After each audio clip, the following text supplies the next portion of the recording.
My name is Tyler Fornes, and I am one of the co-hosts of the Good, the Bad, and the Hungy AEW podcast here on the Voice of Wrestling Podcasting Network.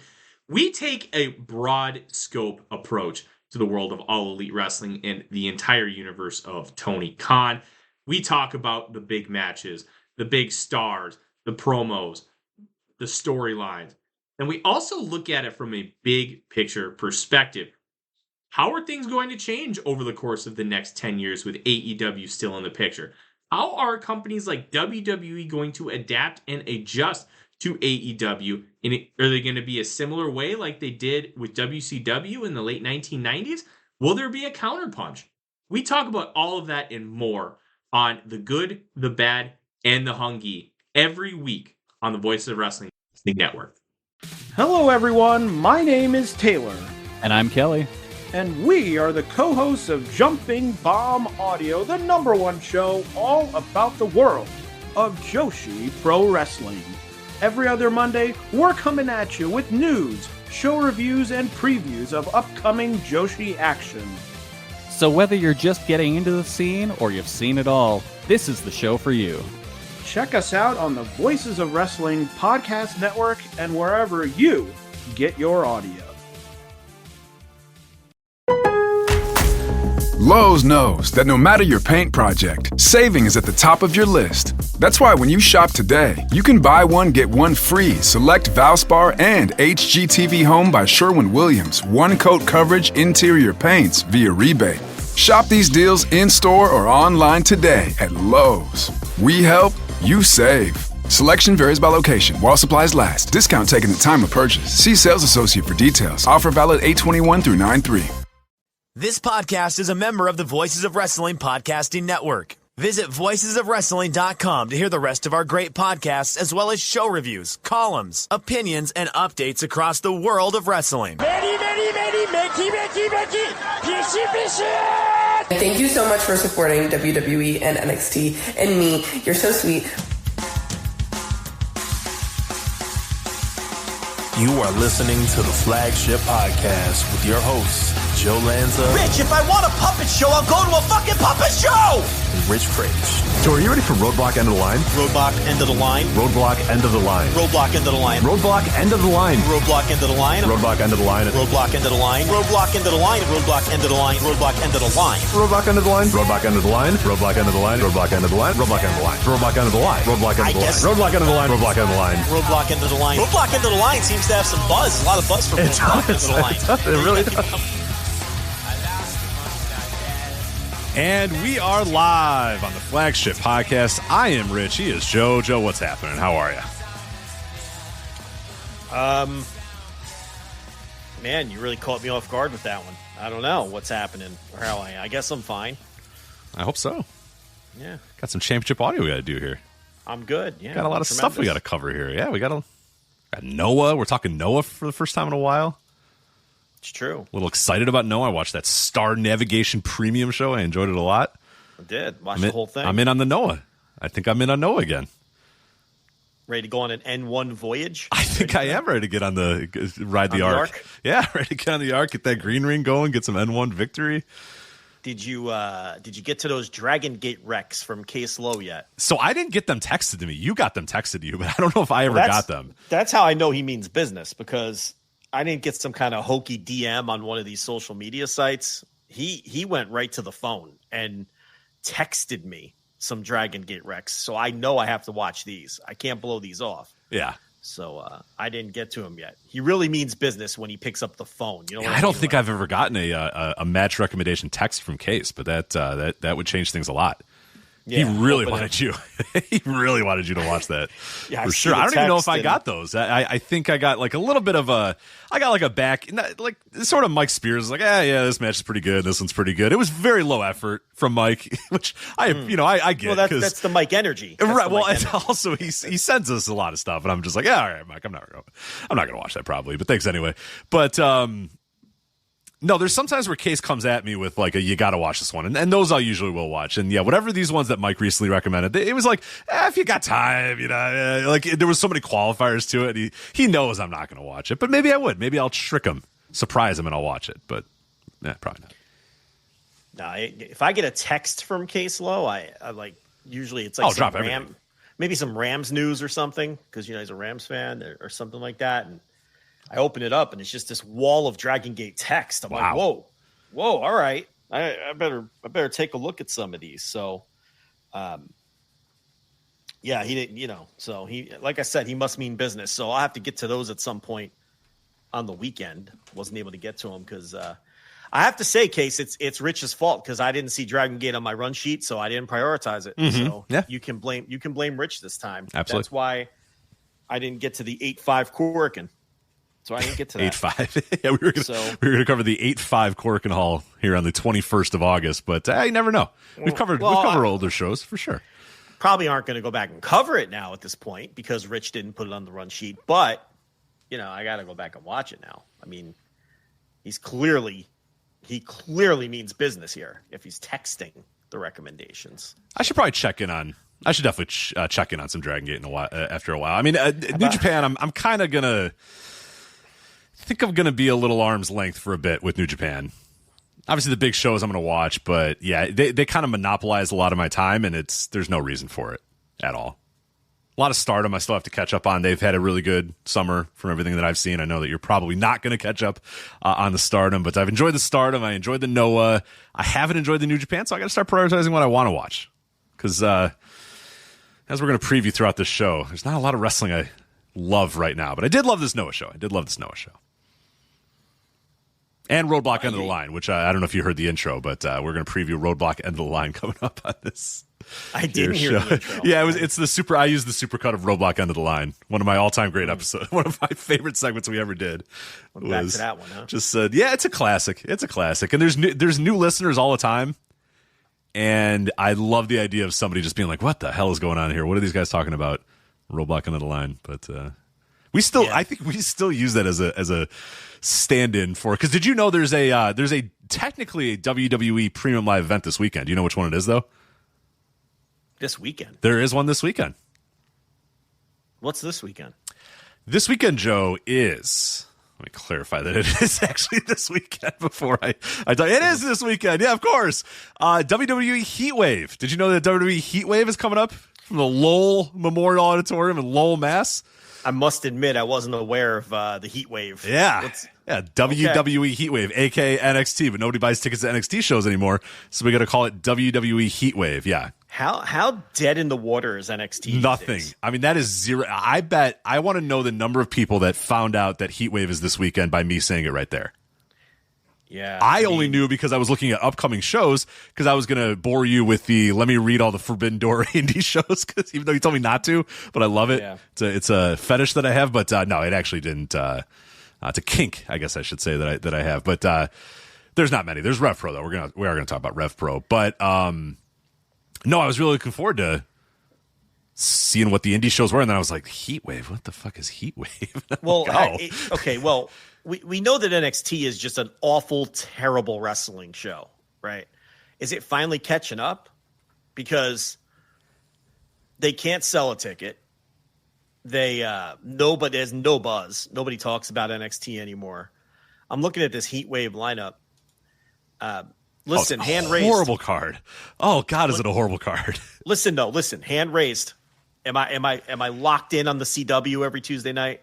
I'm not. That's probably why I didn't even know Heatwave was happening.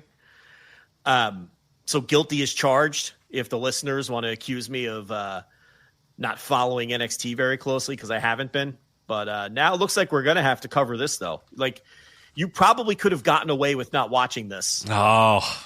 I did this. I worked myself into a shoot. You have, in fact, worked yourself into I'm a jabroni Mark.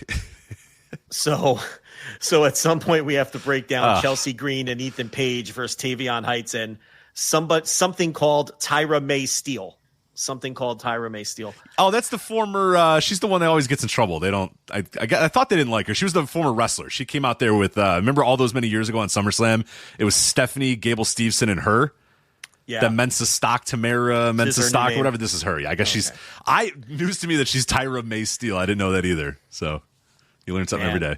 Listen, again, guilty as charged. I have not followed NXT since the last NXT pay-per-view. So I'm looking at this card here. So we've got Obafemi versus Javon Evans. We're going to do the big man, little man thing again there. Lot of three-ways. Lot of menage a trois. Threats. Yeah, a lot of menage a trois on the NXT. 2 menage a trois ladies title matches because we've got the TNA Knockouts title on the line in addition to the NXT Women's title number 1 contender 3-way. All the stars, Lola Vice, Jada Parker, and Kalani Jordan. Yeah.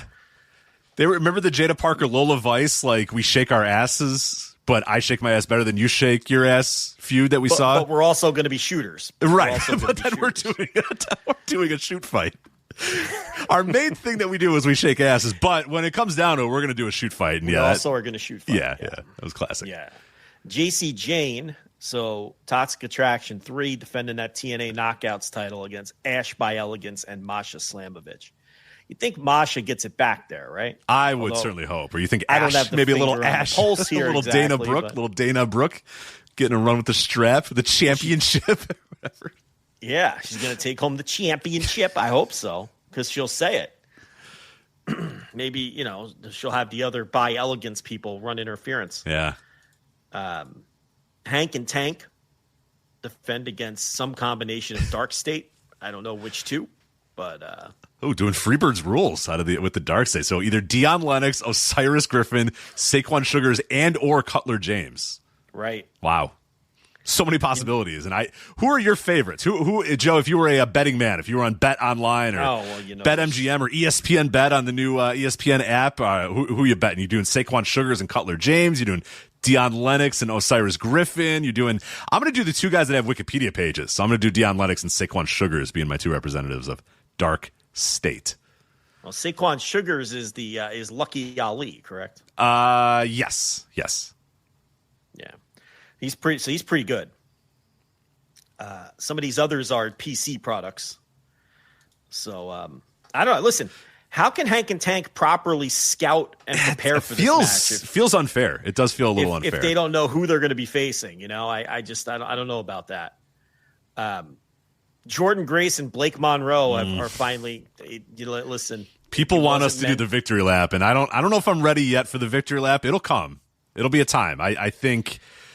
We're proven right every single week on NXT because that is the Blake Monroe thing. It's not going well at all. Total wet fart. Very bad. It's not good at all. Really bad. Not over. Again, listen.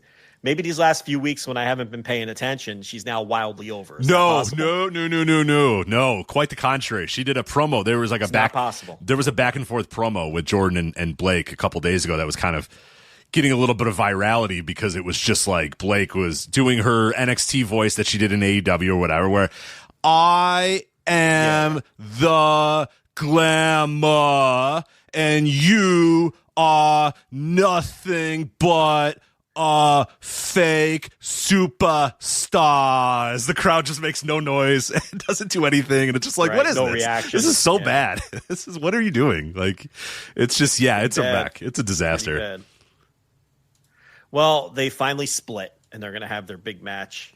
They finally split after their 2 weeks of buddy cop because they did the this one's hot and this one lifts weights thing. Yeah. They didn't even do it for usually NXT will do that thing for a while. Like they've done the Sol Ruka Zarya thing or whatever the fuck her name is, and the Delta FKA Delta or whatever. They did that for a little while where it's like, I'm a hot girl that surfs and you're like a weirdo with face paint. Like they did that for a couple of weeks, or they did the Jordan Grace Blake Monroe thing for 2 weeks. Well, it's one of the Shawn Michaels staple stories that he always goes back to because he also did it with Toxic Attraction and the little annoying girl. The hell's her name?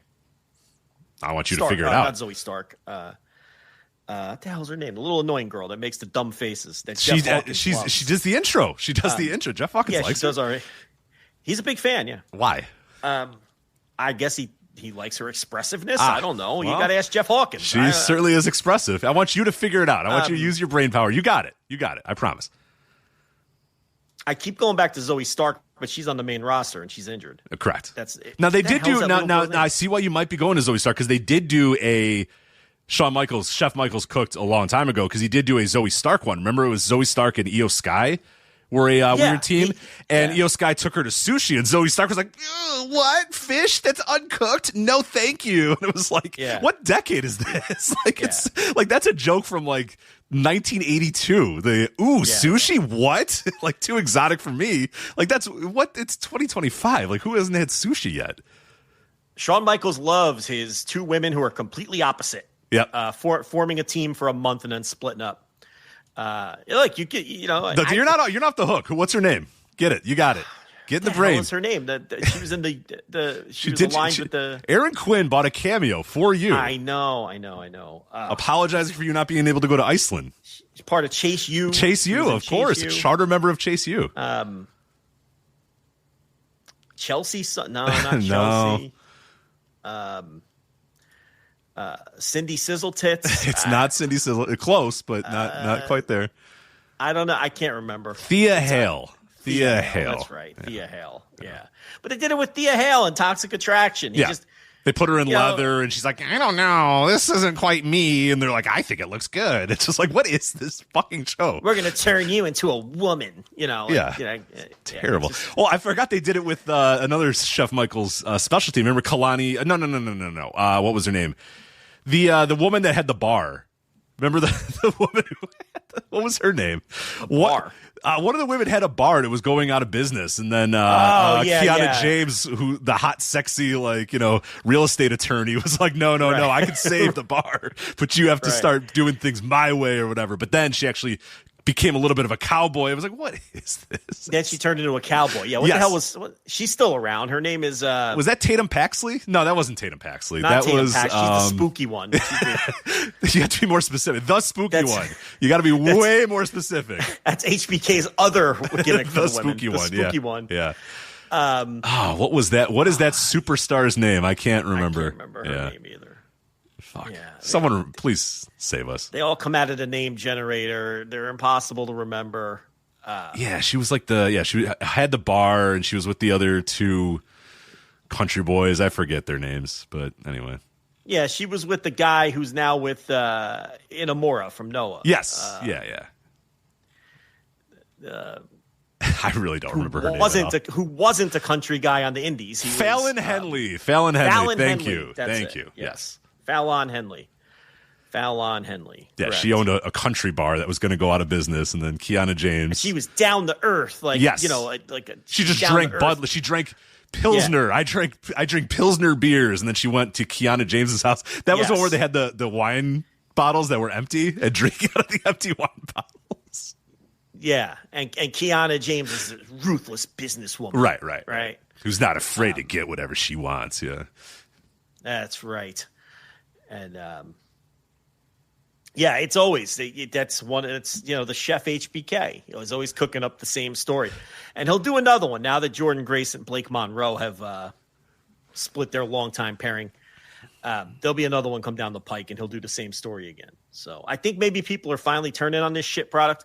Didn't I see something about the ratings where it's like we're once again it's only like 50-plus-year-old men? Yeah, it got old again. Yeah, it got really old again. Yeah, there was this brief period of time where a lot of young people started watching NXT, but now it's just old horny guys again. Back to the old horny guys. Yeah. Back to the old horny guys. Back to the old habit watching 65-year-old males who have been watching since primetime wrestling, who are just going to consume everything. So I don't know. I guess we'll be breaking down Heatwave next week. I shouldn't have said anything. You shouldn't have said anything. I regret my joke. Away with it. I could have gotten away with it. Yeah. If it wasn't for you meddling kids. But anyway, no, that was your Heatwave preview. Not even on the run sheet. You already get a Heatwave preview like no other place. Who's gonna preview Heatwave like that? I got to be honest. It wasn't much of a preview. I mean, we know nothing about the show. A pretty good job, all things considered. We don't know anybody's names. We don't know nothing about the show.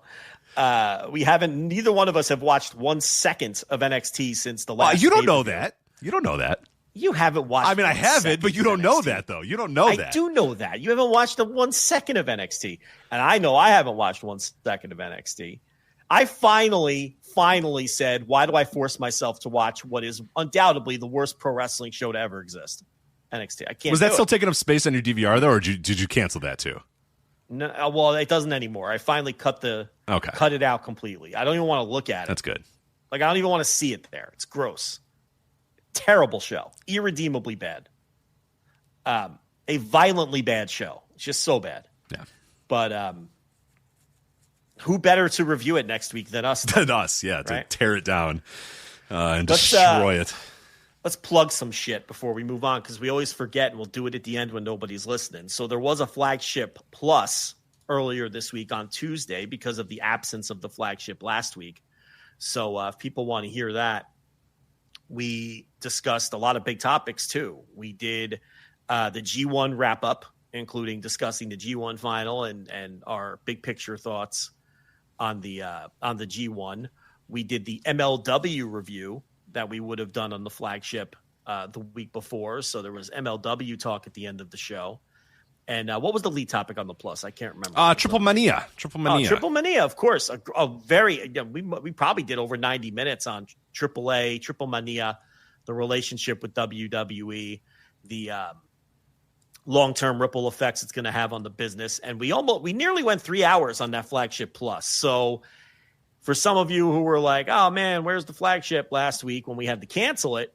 Well, it's there. We just did it on Tuesday, and we did it as a Flagship Plus, and it's on the $5 tier. So we're pretty much, by the end of this show, we'll be completely caught up on the last couple weeks of wrestling with the absence of the Flagship last week, with catching up on everything. So if you're looking for those topics and wondering why we're not talking about them tonight, you will find them on Flagship Plus in the $5 tier, but you may as well just pop in on the $10 tier, because coming up on Sunday is Forbidden Door Instant Reaction Live. Instant Reaction Live returns for AEW's Forbidden Door in London, and that's a great transition because we're going to preview Forbidden Door right now.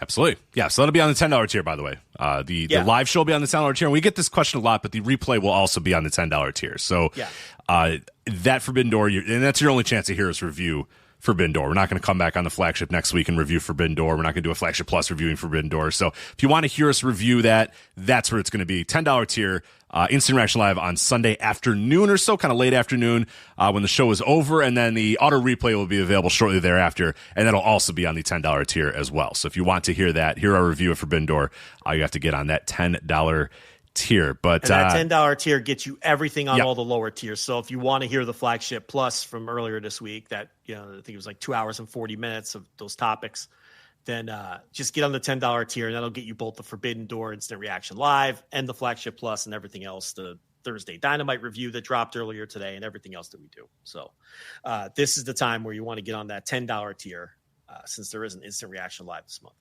Absolutely. So let's talk about that Forbidden Door show coming up this Sunday. As of right now, we do not know what's going to be on the 0 hour. I'm assuming we'll get more matches like that, announced Saturday night or over the next couple of days. But yeah, right now, nothing on the 0 hour. We just know the main show right now. So let's get into that preview, the show there. So we'll start out. Let's just do the main event. We'll go to the big money match. Well, I guess the title match, and then we'll do what will be the main event, the lights out steel cage match. But I'm going to talk about the world title match first.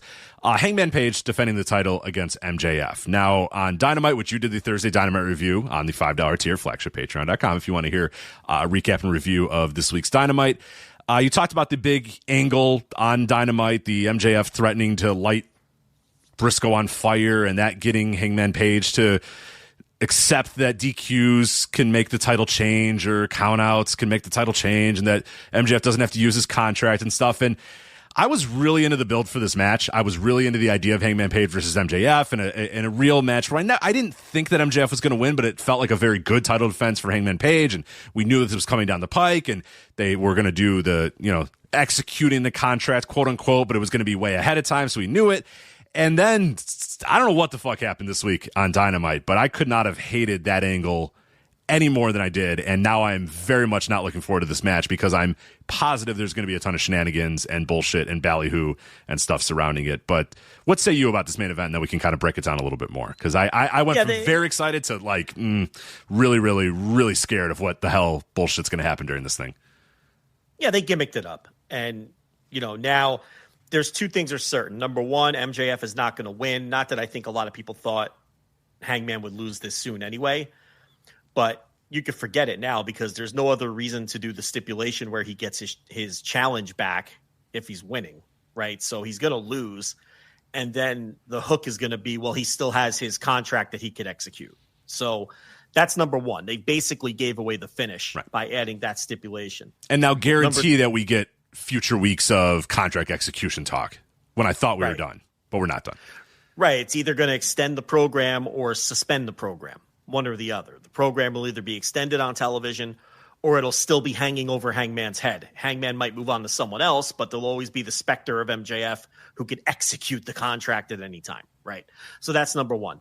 Number two is the title changing hands on count out and DQ. What that ensures is that MJF is going to use all sorts of shenanigans to see if he can goad the Hangman into getting himself disqualified. Right. He's going to bring a chair into the ring. He's going to spit on Hangman. He's going to hand him the chair, like all the tropes we've seen 1,000 times. All kinds of tricks. And he's probably going to try to get some sleazy countouts and things like that. So they've really gimmicked up the match with all of this. And, I really liked the basis of the story, which was, MJF, he just thought he could manipulate the emotional and easy to manipulate Hangman Page, right? Which has kind of been his MO. Like he's over emotional and easy to manipulate. But at every turn, MJF was getting stonewalled because this is the new Hangman Page. This is the new confident, self-assured, and less emotionally fragile version. And with each progressive week, it was frustrating. MJF was the one that was being frustrated and emotional. And he's the one who got emotionally manipulated by Hangman. Right, which is what we always say is like the perfect MJF character is the guy who thinks he's the smartest guy in the room but ends up kind of being foiled at every turn. Yes, and being outwitted himself and having his emotions turned on him, which have happened several times over the years in different – that was good stuff. I thought that was all good stuff. And Hangman forced MJF or tricked MJF or manipulated MJF into executing the contract. And now that then – Hangman's confident he could beat him. So now that he doesn't have to worry about that anymore. Right. So he's the one who ended up playing MJF after all this time. So MJF goes completely over the top, kidnaps Mark Briscoe, threatens to set him on fire and kill him. And here we are. So a little too over the top and hokey for my tastes. I can accept a lot of different kinds of angles in pro wrestling. It's just hard for me to accept that the heels would literally murder somebody. That's a bridge too far for me personally. I can't really buy that. They're pouring gasoline all over the guy, and they're going to set. Do I really believe that the Bishop Quan and Ricochet and MJF really would murder someone? No, I can't buy that. It's too much. It's silly. It's goofy. But here we are. That's how we got here, and that's how we got the 3 stipulations added to the match. And yeah, I agree with you. It takes a lot of juice out of it for me.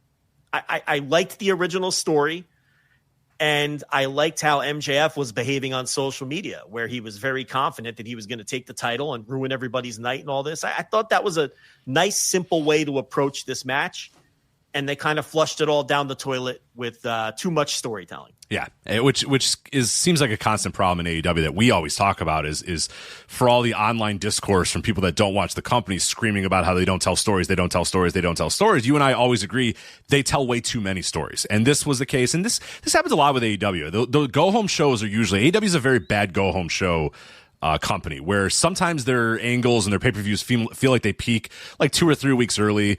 And this one, it felt like it peaked. Last week was a great. I loved the promo segment last week between MJF and Hangman because, like you said, it was at its core. If you just want to distill it down to its just purest form, it was a former champion trying to take the title from the current champion, right? That's all it was. Mm-hmm. At the end of the day, it was that. Now, there was some other aspects of the former champion has a guaranteed title shot and some sort of manipulation. You kind of played it all out there. It's like it was done pretty well. MJF thought he had, was going to put one over on Hangman, but Hangman's a newer, confident guy now. So he's just like, no, dude, that's not going to work.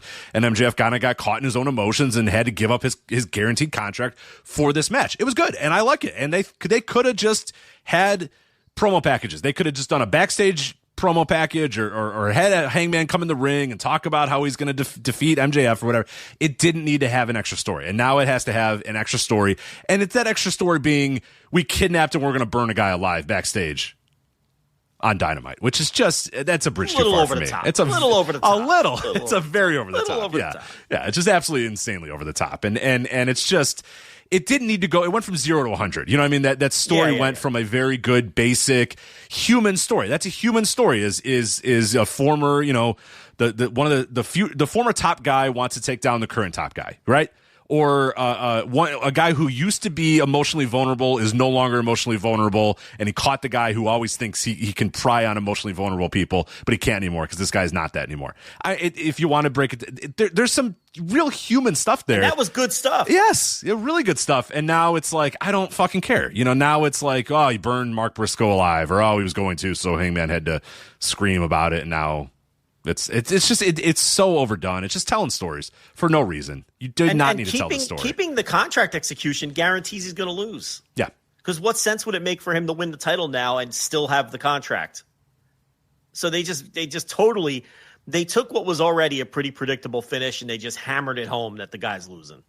So this just doesn't work on any level. Which is a shame in AEW, because AEW pay-per-views, I think, even on a monthly basis, do a pretty good job of making you think, okay, I don't know, maybe this guy might be able to beat this guy. Like, I don't think there was any situation where you were going to get Hangman. Like, you would have thought that MJF was going to beat Hangman, right? There was no situation where I think you would have thought that. But now we know for a fact. Like, there may have been like a 1%. You could have maybe squinted and figured out. But now it's like very obvious. There's a bright flashing sign saying MJF is clearly losing this. He's going to, some shenanigans are going to happen. MJF is going to lose it. But then he's going to be able to come right back and say, oh, I still have a contract or whatever. And now that is going to loom over the Hangman title reign for weeks, months. Who knows how long that'll loom. Where it felt like, okay, we're not going to have any of these contract things loom. Athena's going to cash her thing in, execute her thing, and MJF's going to execute his thing, and we're good, and we don't have to worry about the looming specter of these fucking guaranteed contracts. And now it's like, we guarantee twofold that Hangman's going to win, and that's going to sort of float over Hangman for a while, because it's going to be, oh, MJF still has a contract that he can cash in at any time, so I don't know. It's decidedly not for me on a story and a match that was very much for me, because I love both these guys. I really do. In terms of in-ring bell to bell, these are two of my favorite guys in this company, and two of the guys that we've always called the main characters of AEW. And they were playing that story up for a little bit too. And that's another story you can do as well, which doesn't involve burning somebody alive, as MJF can say, no, fuck you. I'm the main character of this company. I'm the top guy. I'm the guy that's this or whatever. I'm main event at Wembley. I was, and there was a little bit of that. There was a tinge of that story too. And now it, again, which is a very human thing to be, is jealous. He's jealous that Hangman's now the top guy in the company with the top title, and MJF had his run as the quote unquote top guy, and commercially it was, not as great, and critically it wasn't as great. Like, if you want to get into a little bit of meta stuff, you can do that too. But these are all real human emotions, and then we just totally, for lack of a better term, lit it all on fire. Doing the ridiculous angle that they did on Dynamite, which just completely saps my energy for this match. So Hangman's going to win. MJF's going to spit on him and throw him a chair and say, do it, you coward, And then Hangman's going to make a face and throw a chair down or whatever. Great. Love it. Can't wait. I'm still not totally convinced that these contract executions can't be in the moment, because they did that with Christian. Yes, they did. Okay. And they haven't explicitly said that it can't be in the moment. And it's possible that Hangman beats him and MJF cashes it in immediately on this show, and they have a second match, or quote unquote second match. Anything's on the table when you have these dumb cash-in things that really are the scourge of the pro wrestling business at this point. I mean, I want them to go away. At minimum, just let the other company do them. You know what I mean? And can everyone else just stop with it? And especially AEW, because when you just open up your world to unlimited possibilities, on one hand that can be exciting, on the other hand it's like, well, then nothing matters. You know what I mean by that? It's like, well, then nothing matters. Yeah, and like that's one of the fatal flaws of the cash-in that people have fail to realize, is that nothing matters then, because there's always this looming specter of, oh, someone could just cash in. Oh, just cash in. It's the get out of jail free card. It's the cheap, lazy way to book a title switch or a title match or book a push or whatever. It's just it's the cheat code. And we talk about all the time that fans are really dumb now, so they just cheer it. They don't see it as a backhanded thing. They think, oh, cool, you deserve it. I got to see a title switch or whatever. And that extends to AEW fans too. WWE fans, of course, they don't care, because they get, their person deserves it and they get a pop and whatever. But that extends to all wrestling fans too. It's just it's just a lazy cheat code that makes nothing matter, and I hate it. I just cannot stand contract executions, cash-ins, whatever the fuck, whatever you want to call it. I hate it. Well, get ready, because I think you're going to have months and months of it after he loses this one and keeps it. But whether these are able to be executed at any time or cashed in at any time, whatever verbiage you want to use, it's all the same shit, and it's something that I wish AEW would stay away from.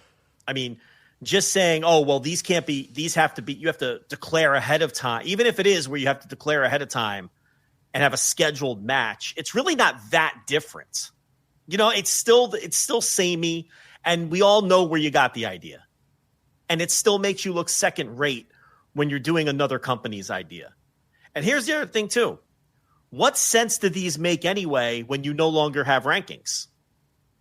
If you no longer have rankings and we've been determining our title matches just by whoever challenges somebody anyway, then what do I need a contract to execute? Why can't I just challenge the guy? I'm just going to come out and challenge the guy. Yeah, because that's how most things happen in this company. A guy comes out or interrupts somebody backstage and says, hey, I want your title. And they go, okay. And then, Tony Khan's made it official this week on Collision. It's going to be this match and this match. Yeah, why not? Why doesn't MJF just say, I want the title? Yeah, so it's like when you remove your standards, and in this case, the standards would have been your rankings, then something like this becomes even more toothless and nothing and quote unquote nothing matters, because what is this contract execution circumventing? You don't have rankings anymore anyway. It would make more sense if you had rankings and the guy who has this can circumvent that and jump the line. Right. Who did MJF jump to get to this Hangman? Who was Hangman going to face if MJF didn't get his way? If Hangman just said no. Here's what I'm going to follow that up with.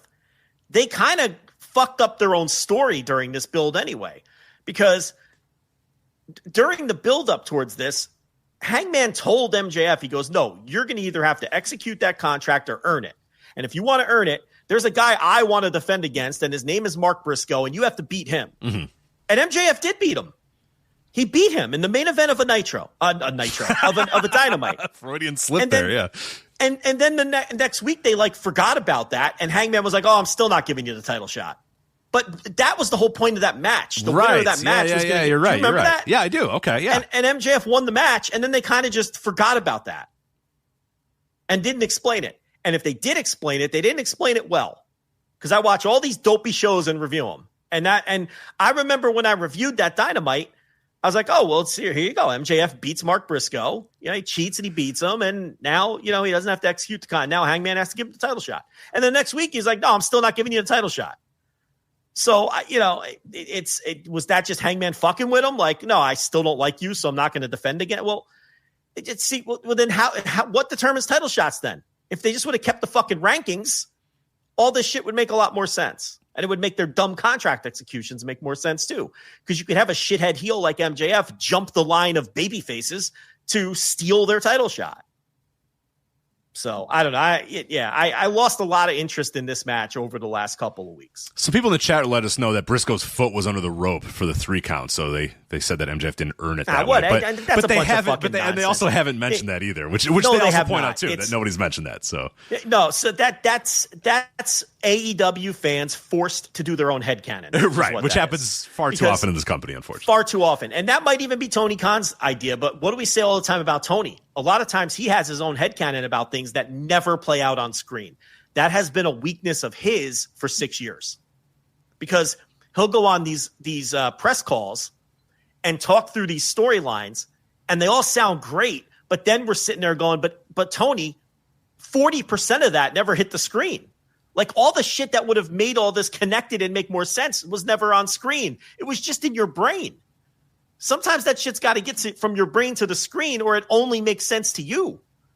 So maybe that foot under the rope was the justification, but it never made the screen. And if it did, it was mentioned in passing to the point no one fucking remembers it. It certainly wasn't hammered home. You didn't have Excalibur let everybody know. You didn't have Tony Khan come on screen and you didn't do anything like that. So, yeah, I don't know. So, yeah, I'm like you. The juice has been taken out of this match for me. And I'm just hoping that it's not so gimmicked up that I can't enjoy it. Right. And I think definitely strap in for it to be something, because we are getting the lights out steel cage match, which I imagine will close the show because it's the lights out. So they'll do that, and I think that's also a tip off to me that there's going to be a lot of shenanigans in that world title match, to know that you're going to have a steel cage match at the end. When they can tear the house down. Yeah, exactly. And I think this match sounds like it'll be pretty fucking awesome. Darby Allin, Omega, Ibushi, Tanahashi, and Will Ospreay versus Claudio, Moxley, Gabe Kidd, and the Young Bucks. So a lot of names there, a lot of bodies in there. How are they all going to work around a steel cage? It's got to be a pretty big cage, right, for all these guys to be bouncing around and getting in and out of. But I'm fascinated by how this match comes together for a lot of different reasons. The body of Tanahashi, how you going to get that body in and out of a cage, I have no idea. Kota Ibushi, you never know what you're going to get with Kota Ibushi. He's looked a lot better recently, but still, you're never quite sure. Omega's been kind of gone for a while, and there's rumors that he's still a little bit banged up. He's there. Will Ospreay, obviously all the stuff about him this week that's come out. And then, hey, Darby Allin's there too, who will do some ridiculous thing off the top of the cage through something. You just know, at some point Darby's going to do something insane. So that team fascinates me beyond belief, and then we'll get to the Death Riders there. But what do you make of the Darby, Omega, Ibushi, Tanahashi, Ospreay team? Because there's a lot of questions about pretty much everybody on that team except for Darby. Well, at this point, based on Ospreay's promo last night and based on the reports that his neck stuff is more legitimate than any of us may have thought, or more serious than any of us may have thought, and a legit injury, and he's facing down neck surgery, I kind of see this as a potential write-off. So he can go get that done.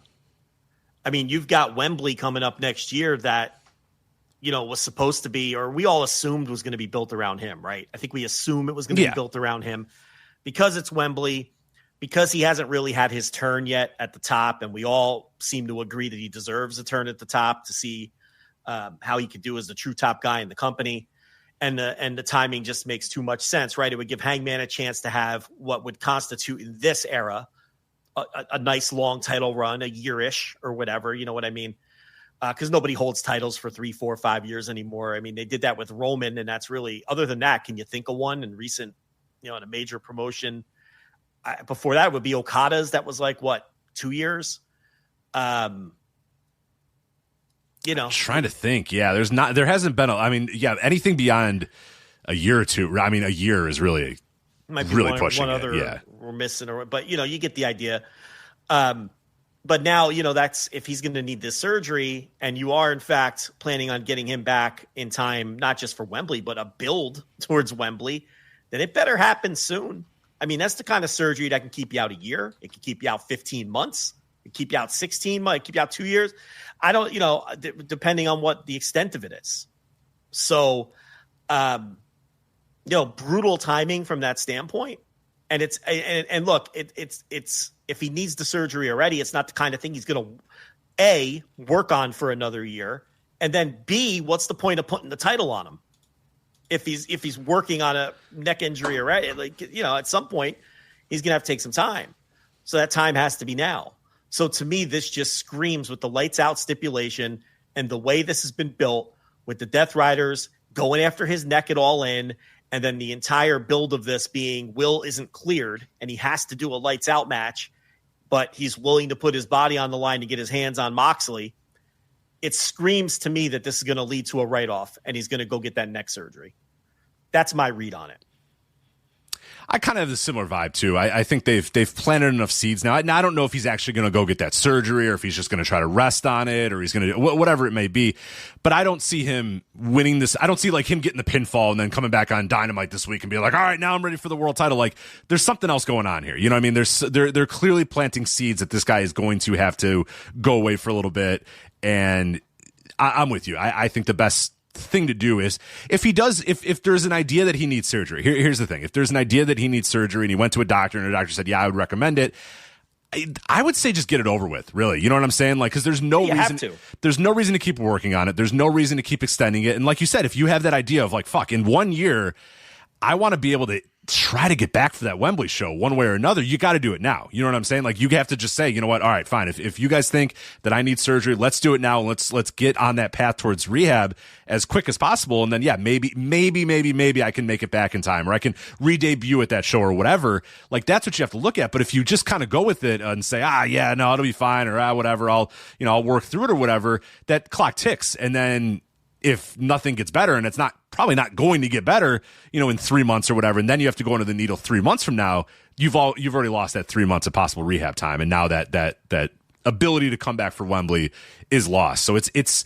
the athletes get put in these very weird positions here, where it's like, all right, do I just go and get this surgery now so I'm ready for the beginning of the season, or do I try to rehab it or whatever? And more times than not, athletes will opt to get the surgery because it's much cleaner to just know, okay, if I get the surgery and rehab, I'll be ready for the season, and we'll see what happens there. Now, I don't know if I'm going to be the same. I don't know what's going to be, but working through an injury, especially something like a neck for a wrestler, is not usually the best method. So if he is indeed that hurt and does indeed need surgery, I would say, yeah. I would say one way or another, I think it's a good story that the Death Riders take him out or whatever, do some dastardly thing or whatever, and his neck gets taken out once and for all, and he gets taken away out on stretcher, and that's the last we see from Ospreay for a little while, whether it's just to rest that neck or to get the surgery or whatever.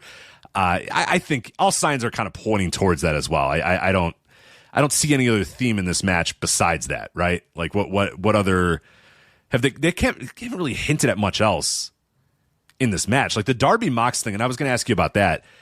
What's going on with that? Because I feel like that was full steam ahead Darby Mox, and then it just kind of pivoted. Is it because of this Ospreay thing? Well, Darby's in. Darby's in the match. I mean, you could have Death Riders take out Will Ospreay, and then Mox moves on to Darby. But he was already there. Like he was with Darby, and then we're doing face to faces with Ospreay and Mox. Yeah.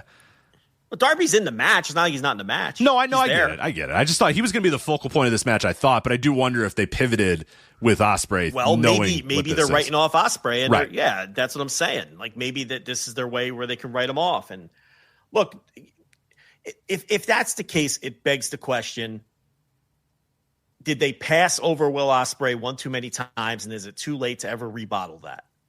And I think that there's way too many people dismissive of that idea.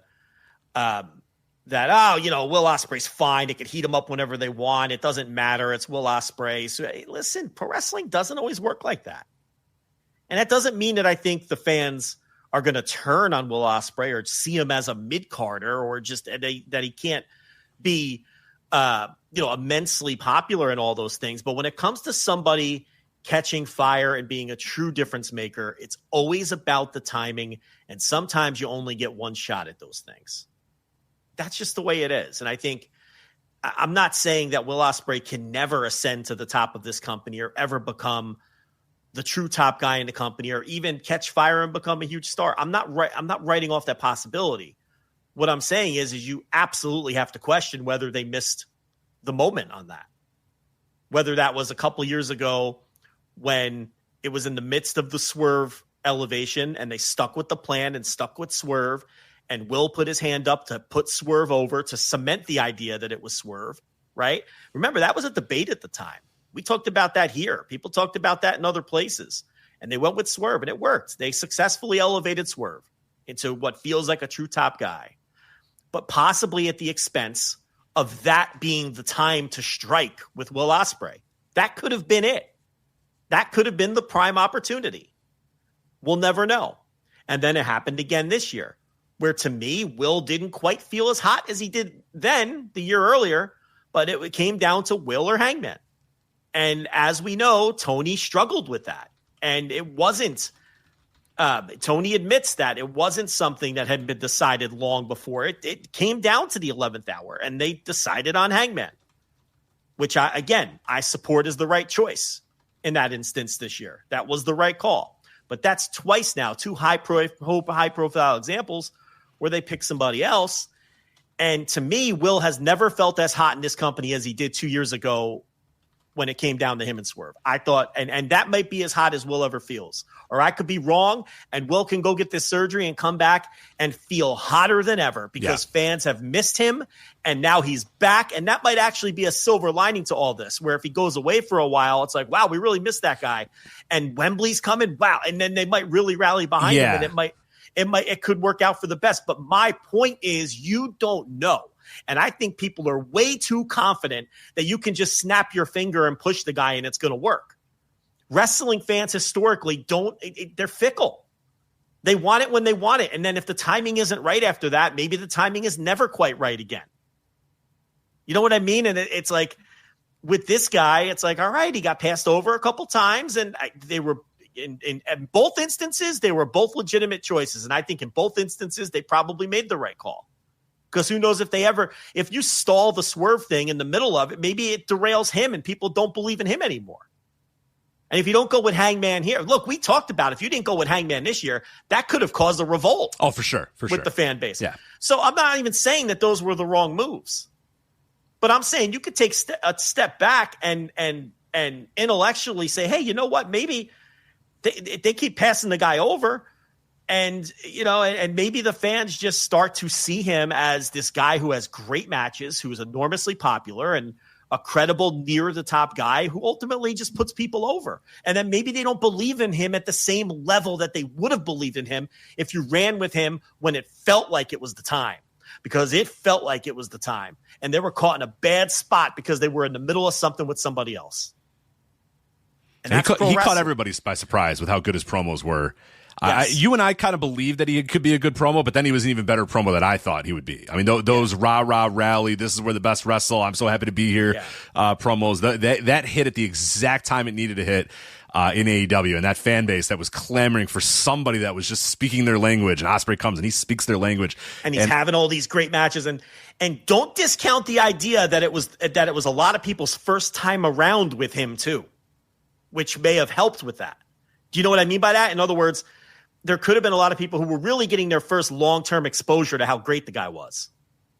Not people like us and the people listening to us right now who had watched him for years and knew he was great, but this whole new section of fans who were like, oh, this guy lives up to the hype. What the hell is this thing? And that's the kind of thing you cannot rebottle. Right. Because now they've seen him for 2 years.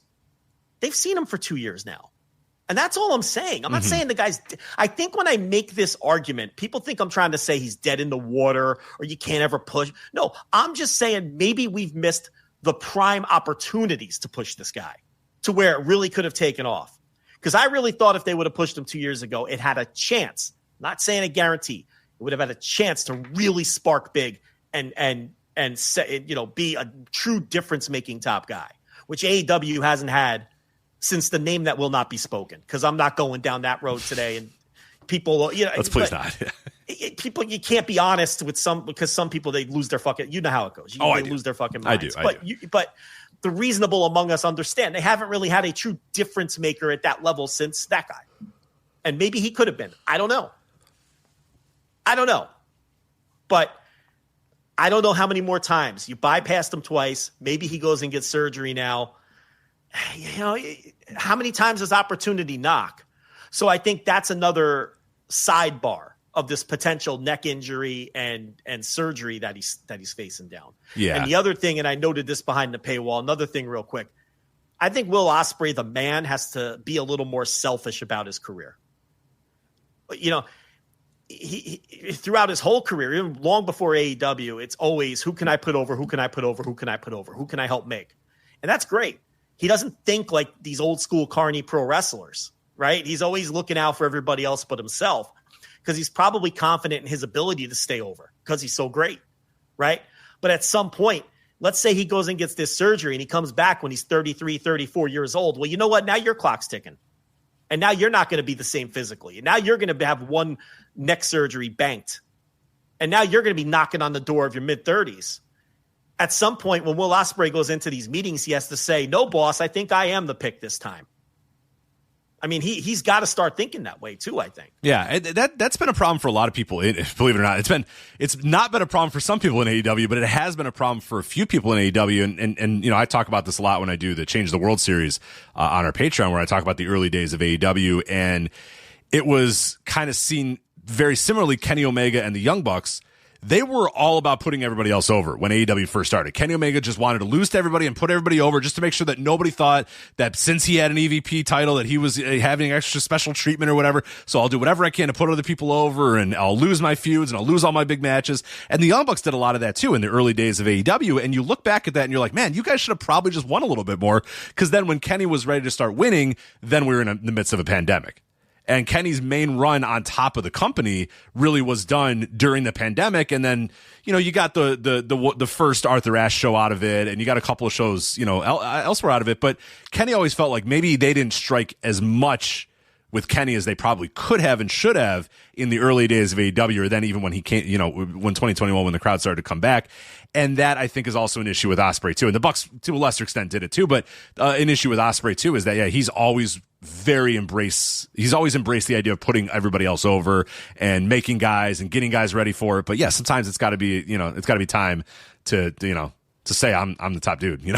Why don't I get pushed? Why don't I win that match? But to your general point, then we'll kind of move on in this match. But to your general point, I do wonder if this injury or this potential surgery, whatever it might be, I don't know if it's as severe as he needs neck surgery and he's going to be out for a year. I don't know if it's just I need some time off or whatever. This might actually be a happy accident. I think it might be a good opportunity to take him away for a little bit, and maybe you start teasing him coming back, when he's ready to go, whether it's in a year or 6 months or whatever. You start teasing him with some, videos here and there. He's training to come back or whatever, and get people excited about him again. And maybe, I don't think, like you said, I don't think you're ever going to be able to rebottle what we had 2 years ago when he first came in. But I do wonder if you can maybe sort of get back to that to an extent. And this might be the best way to do it, is to take him away for a little bit, let people miss this guy. And then when he comes back, you go right balls to the wall with him. If he's healthy and ready to go and all sorts of stuff. So I don't know. I'm with you. I probably would have picked Swerve over Ospreay 2 years ago. Ultimately, both of us picked Swerve and picked Hangman. Right.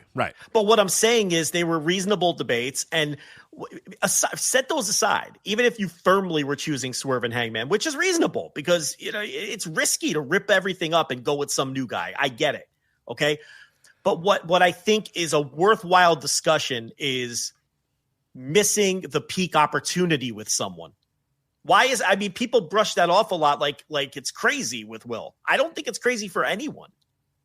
That's how wrestling goes, man. You usually get about one chance at it. I mean, sometimes you get lucky and you get two.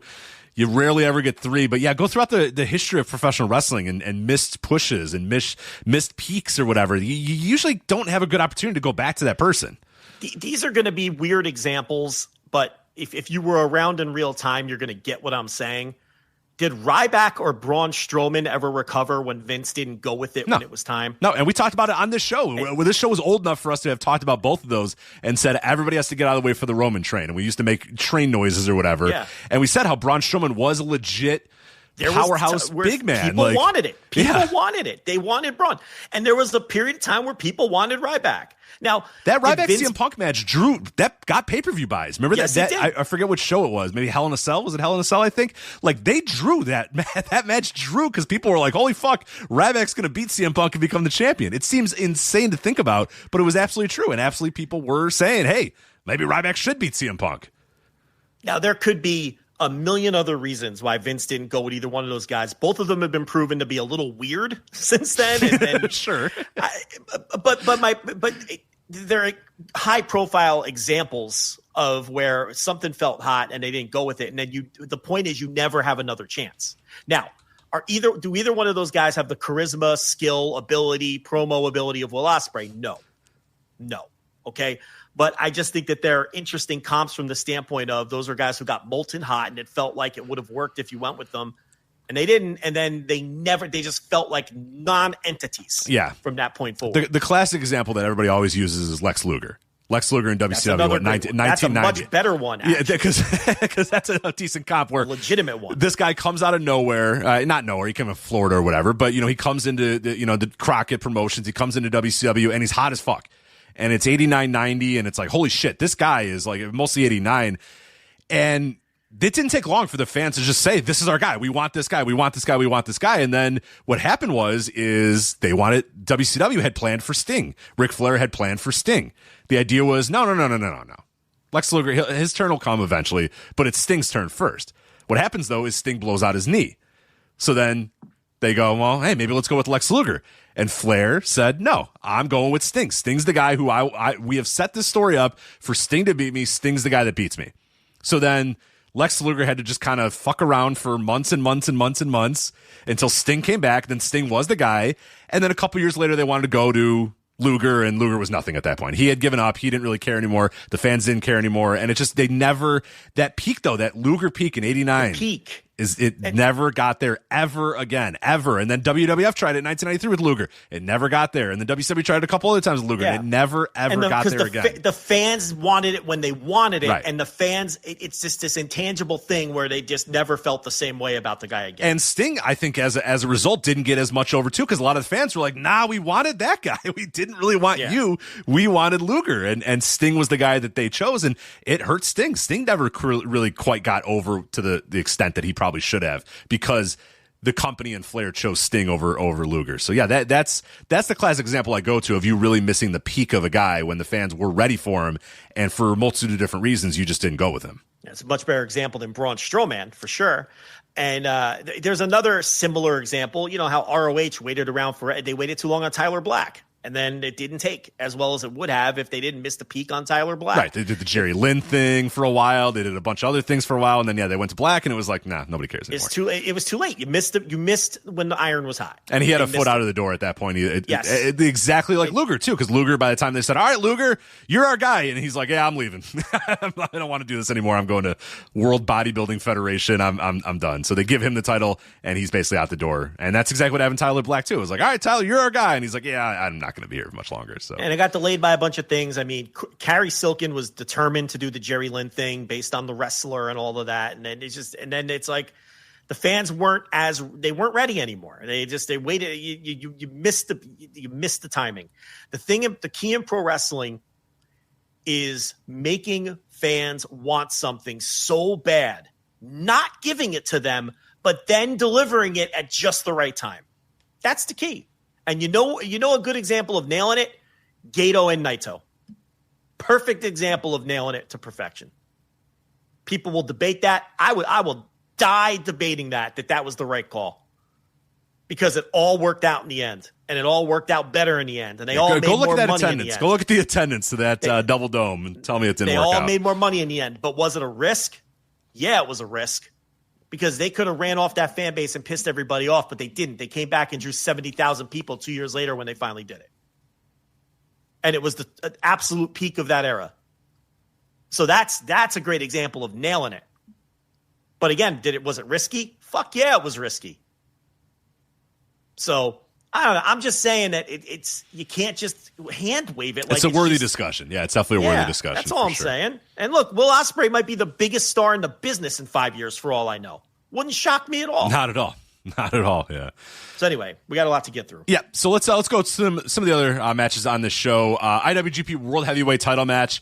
Zack Sabre Jr. versus Nigel McGuinness. You think they're going to do the wrestler with Nigel McGuinness here? He gets the big win, or we all know where this is going. Nigel McGuinness with Daniel Garcia coming down in the ring with him. I think we know where this is going, right? It was kind of little brothering him a little bit there. When he earned the title shot, I think everybody, like you're saying, thinks that Garcia is going to turn on him. Garcia has been mostly directionless since he re-signed. I think Garcia is better as a heel. I think Garcia is much better off as a heel, especially now since he's kind of been spinning his wheels. The only thing is, every time we think AEW is going to do something like this, they don't. So maybe we're all just misreading it, or maybe Tony's just fucking with everybody. The one thing I do know is, if there's any betting markets out there, please make me aware so I can put everything I own on Zack Sabre Jr. But yeah, chat room, if for entertainment purposes only, if you know a place that's taking action on this match, please let us know. For entertainment purposes only, we will put some but I think we're all waiting around for the Garcia turn, but we'll see. I mean, there's been times where we were convinced AEW was going to do a big turn and they didn't do it.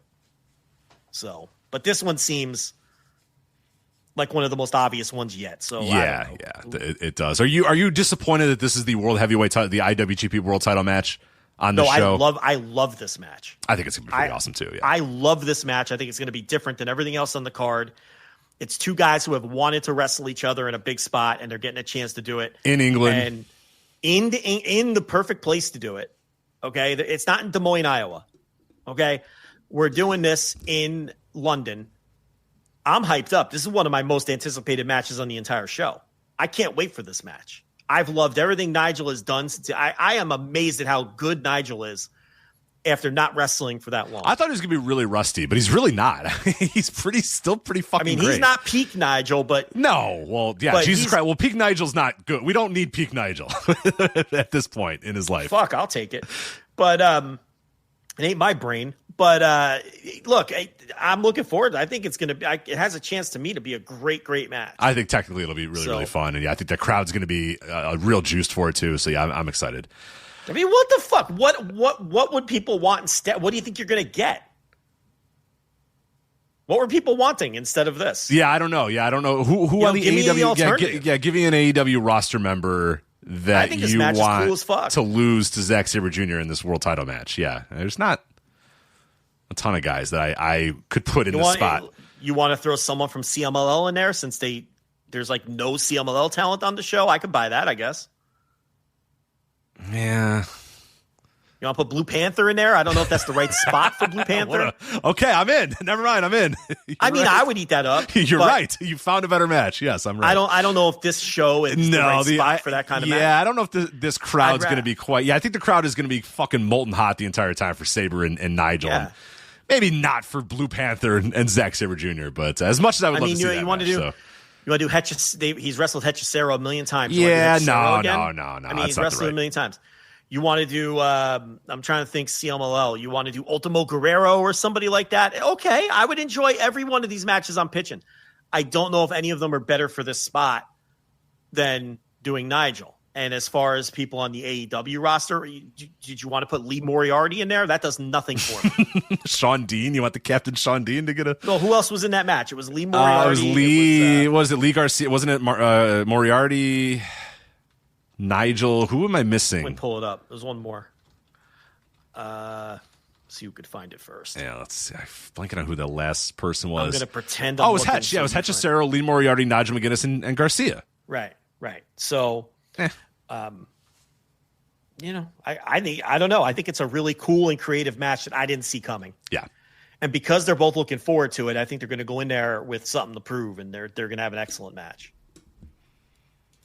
I think the larger discussion actually is how far down the card the IWGP World Heavyweight title is. I know. Now, this might go on third from the top out of respect. I think it probably will and probably should, but yeah, you could justifiably... But we all know it's not. No, you could justifiably put it like second on this night. We know it's not the third biggest match on the show is the point. Right. But I think that they'll put it there out of respect. For sure. They'll do the IWGP and then they'll do the AEW World titles back to back. And they should do that. But we all know it's like the second it's like there's 9 matches. It's like the 7th or 8th biggest match. Yeah, there's we know that several ahead of it, including this match here. Toni Storm versus Athena for the AEW World Women's title. I didn't like the tag this week on Dynamite. I thought the match stunk. I thought it lost the crowd. But I think everything else in terms of the build towards this has been excellent. So this is a match that a lot of people have wanted for a long time and they've been clamoring for. So let's get him in there and let's mix it up. Let's see. Yeah, I think Athena's been good. I wasn't sure how she was going to take to national TV, if it was going to work, or I still don't think that they believe in her all the way. Like, Tony's winning this match. Athena is absolutely not winning this match, and I don't know what happens with Athena after this. I don't know if she goes back to Ring of Honor. I don't think that the company believes in her the same way a lot of fans believe in her, and the fans believe that she could be a tippy-top star and all that stuff. I don't think that the company does. Maybe I'm wrong. Maybe she goes out here and has a killer performance, and they're like, oh, okay, you proved us wrong. But I don't know. I feel like this is, I don't want to say a placeholder title defense, but it does kind of feel like they're just like, all right, let's do it. Get it done with. It'll be a good enough match. It'll be fine. Tony will eventually win, and then we'll move on to doing stuff with a bunch of other people, because it feels like they have a lot of other women they want to do feuds stacked with. Yeah, and Athena will kind of, by this time, 3 months from now, it'll be like, oh yeah, Athena's just one of many women that's, in the upper echelon of this division, but will not be like atop the division. Like this is another one where I don't know about you, but if there was a betting line for this one, I'd like to get some action on this too. I have zero idea that Athena's going to win this match whatsoever. Maybe I'm not as confident as you. I don't know if I'd be stunned if they did a quickie switch and then went back to Tony later and stretched this out. But no, the women, the AEW women's division at the top half of it is stacked. The bottom half is garbage, but the top half is really stacked. So there's a lot of different interesting things you could do. Lowe's knows that no matter your paint project, saving is at the top of your list. That's why when you shop today, you can buy one, get one free select Valspar and HGTV Home by Sherwin-Williams one-coat coverage interior paints via rebate. Shop these deals in-store or online today at Lowe's. We help, you save. Selection varies by location. While supplies last. Discount taken at time of purchase. See sales associate for details. Offer valid 8/21 through 9/3. Long before you get to Windsor turning on Tony Storm. Like, you don't have to do that for a year. Right. They'll probably do it quicker than that, but they could wait. They could wait, and they should wait. But all right, so we'll move on to Okada versus Swerve Strickland for the AEW Unified title / AEW Continental title / AEW International Championship. Okada and Swerve. Yeah, I mean, the one good thing they've done with Okada, and they've done a lot of bad, they changed his music. Oh, the music is bad. They've turned him into a caricature. You hate that music, right? I can't stand it. It's so awful. Bad. Every time it plays, I see people. I think, oh, here we go. And like it's gonna, it's just a weird new intro, and then the old song's gonna play, or it's gonna like get louder, or it's gonna get more enthusiastic. But no, it just keeps going. I'm just like, that's a terrible song. I've heard people defend it from the standpoint of, well, everybody loves his usual music, and he's a heel, so she should have music people don't know. That's such a crock of shit. That's a gigantic crock of fucking shit. When Macho Man Randy Savage was a heel, did they change his fucking music from Pomp and Circus? No.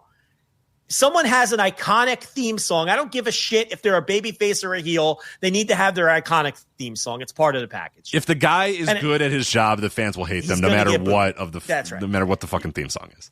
And whether he gets a pop because his entrance theme hits. Okay. And you know what? They still want him to get a pop when the theme hits, because that's why they kept the coin drop. They kept the coin drop. So if you're going to keep the coin drop, then just keep the whole fucking song. And if the argument is, well, Okada wanted this because this is a very popular band in Japan and he's friends with them, well, sometimes you got to tell people no. Yeah, sorry. I think Okada's been told yes a few too many times in this company. If you want to know the truth. So sometimes you got to put your foot down. So if this was his idea and something he wanted, he'd say, no, you know what? We're letting you go out there and do a caricature. We're letting you go out there and be a heel. We're letting you go out there and not work as hard half the time as you normally do. I'm putting my foot down on this one, Kazu. We're keeping the music. So, no, the music stinks. It's a net negative. Obviously, there's a lot of negatives around Okada, but the one positive thing that you can say they've done with him is they've protected him. And this match has been built around the idea that Okada never fucking loses. And he wins in the big spot. That's something that they've been pushing too, right? He's only got like 2 losses in the company. He always wins the big one. That's something Swerve was emphasizing. So it really will be meaningful when somebody beats him for whatever this fucking title is now. And that might be Swerve in a couple of days. But when it happens, it's going to mean something, because Okada's not out there doing a lot of jobs. And they are pushing him as sort of this unbeatable force. So that's the one thing I can say in his presentation that they have gotten right, with the bevy of things that I've disagreed with. Right. Now, this is an interesting match. So a lot of the other matches on the card I think are pretty predictable. I don't know if I can call this one right now. I think it's... If I had to pick, I would say Okada wins, just because, like you said, he's been so protected. But I don't love the idea of Swerve losing here either. So I'm fascinated by this match. I'm fascinated by who they go with. And if there is going to be a guy who topples Okada and wins this unified title, I think Swerve's a pretty good guy to get it. And I think that's a good, then Okada you could tell a little bit of a different story with Okada as he's trying to chase back that title and but they really like the idea of that guy coming out in a suit wearing a title. That aura of this dude wearing a good suit and walking in with a title, that's kind of been the Okada thing in AEW so far. So it feels far-fetched to have him lose, but at some point he's going to have to. And he, like you said, he's beaten everybody. I mean, how many people he's going to go up and down the entire card and beat every single person? I don't know. It seems like at some point someone has to beat him, and who better than Swerve? With that said, I still think Okada wins, just because I think that they are so gung-ho on protecting him and keeping him protected that I just don't see it just now. But yeah, Swerve would be a good option if you wanted to.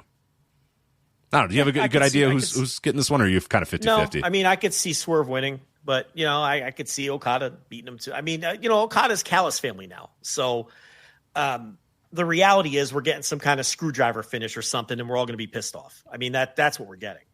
Right.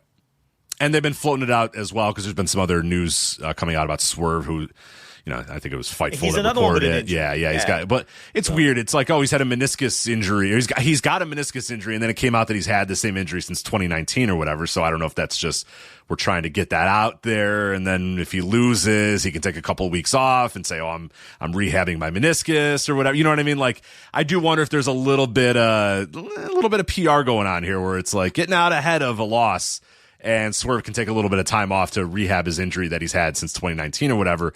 But yeah, it's like all of a sudden the fact that there's a story that this guy has a knee injury, even though he's had the same injury since 2019 or whatever. I don't know. I just found it kind of interesting. And it also could be, look, the Swerve thing, the Will thing, could these things all be exaggerated? Could these things all be flat out? I mean, we just saw them do this with Seth Rollins in the other place. Right. So it's like, it is professional wrestling. Wrestlers do sometimes exaggerate their injuries, believe it or not. Except that we could be being worked in all cases. But we've seen a lot of reporters come out and talk about how the Will injury is legit, but they all, well, not all, but a lot of them did the same thing for Rollins. When it was only, Pollock and Meltzer who stuck their neck out and said, no, this guy's not hurt. All right. You want to get mad, Joe? Sure. Mr. Super Tall Black Man in the chat room says it's Continental rules. No one at ringside. Yeah, that's right. So maybe they can't do the screwdriver. Well, no, they did, because Callis got involved in the Kenny Omega one. He was sitting at ringside and got involved in it. At All In. Is that under Continental rules? For the unified title. It's the unified title. What? Yeah. That was the unified title match, right? Yeah, but was it under the Continental rules? I can't remember. Is this one under the Continental rules? Is this one under the Continental rules, technically? This one is, yeah. Okay. This one is, because Swerve mentioned it in a promo. Okay. Swerve mentioned this that specifically this time it is. Okay. I don't remember, because the other one was a unification, whether it was Continental rules or not. That I don't remember. Okay.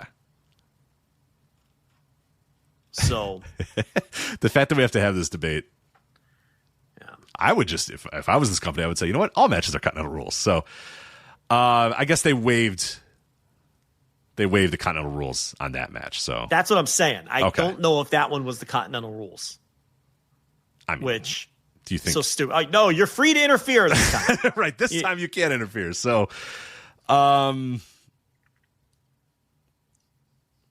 it used to be the reverse, where it was you'd have no DQ. Right. Now we have to have special rules so you can't interfere. That's where we are in pro wrestling. Yeah.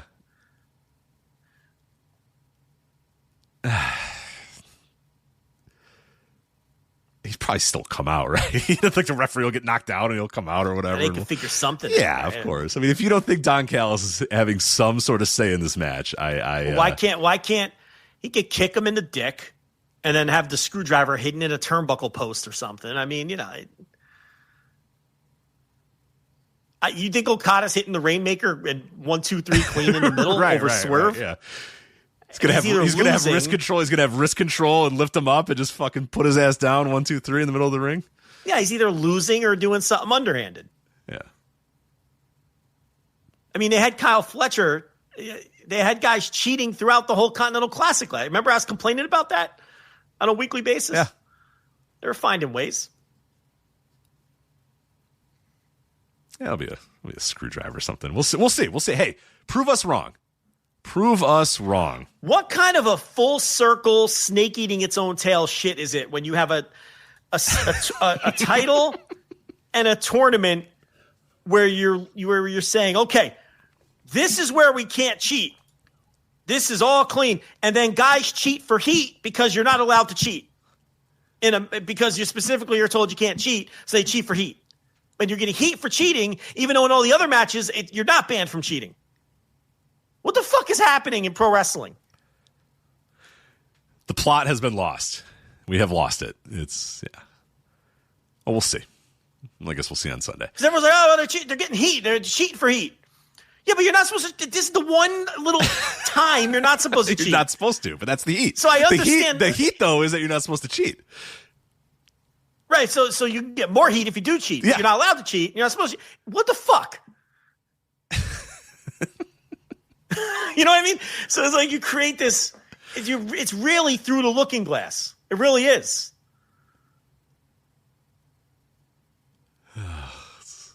It's meta on top of meta. Yeah, it is. It's just because it's meta to begin with to say, all right, in these pro wrestling matches. Right. All right, everybody. Right. I know you all want to cheat and interfere. You know, everyone's sitting down in a conference room or whatever. All right, folks. Yeah. All right, everybody. Just going to go over a couple quick rules.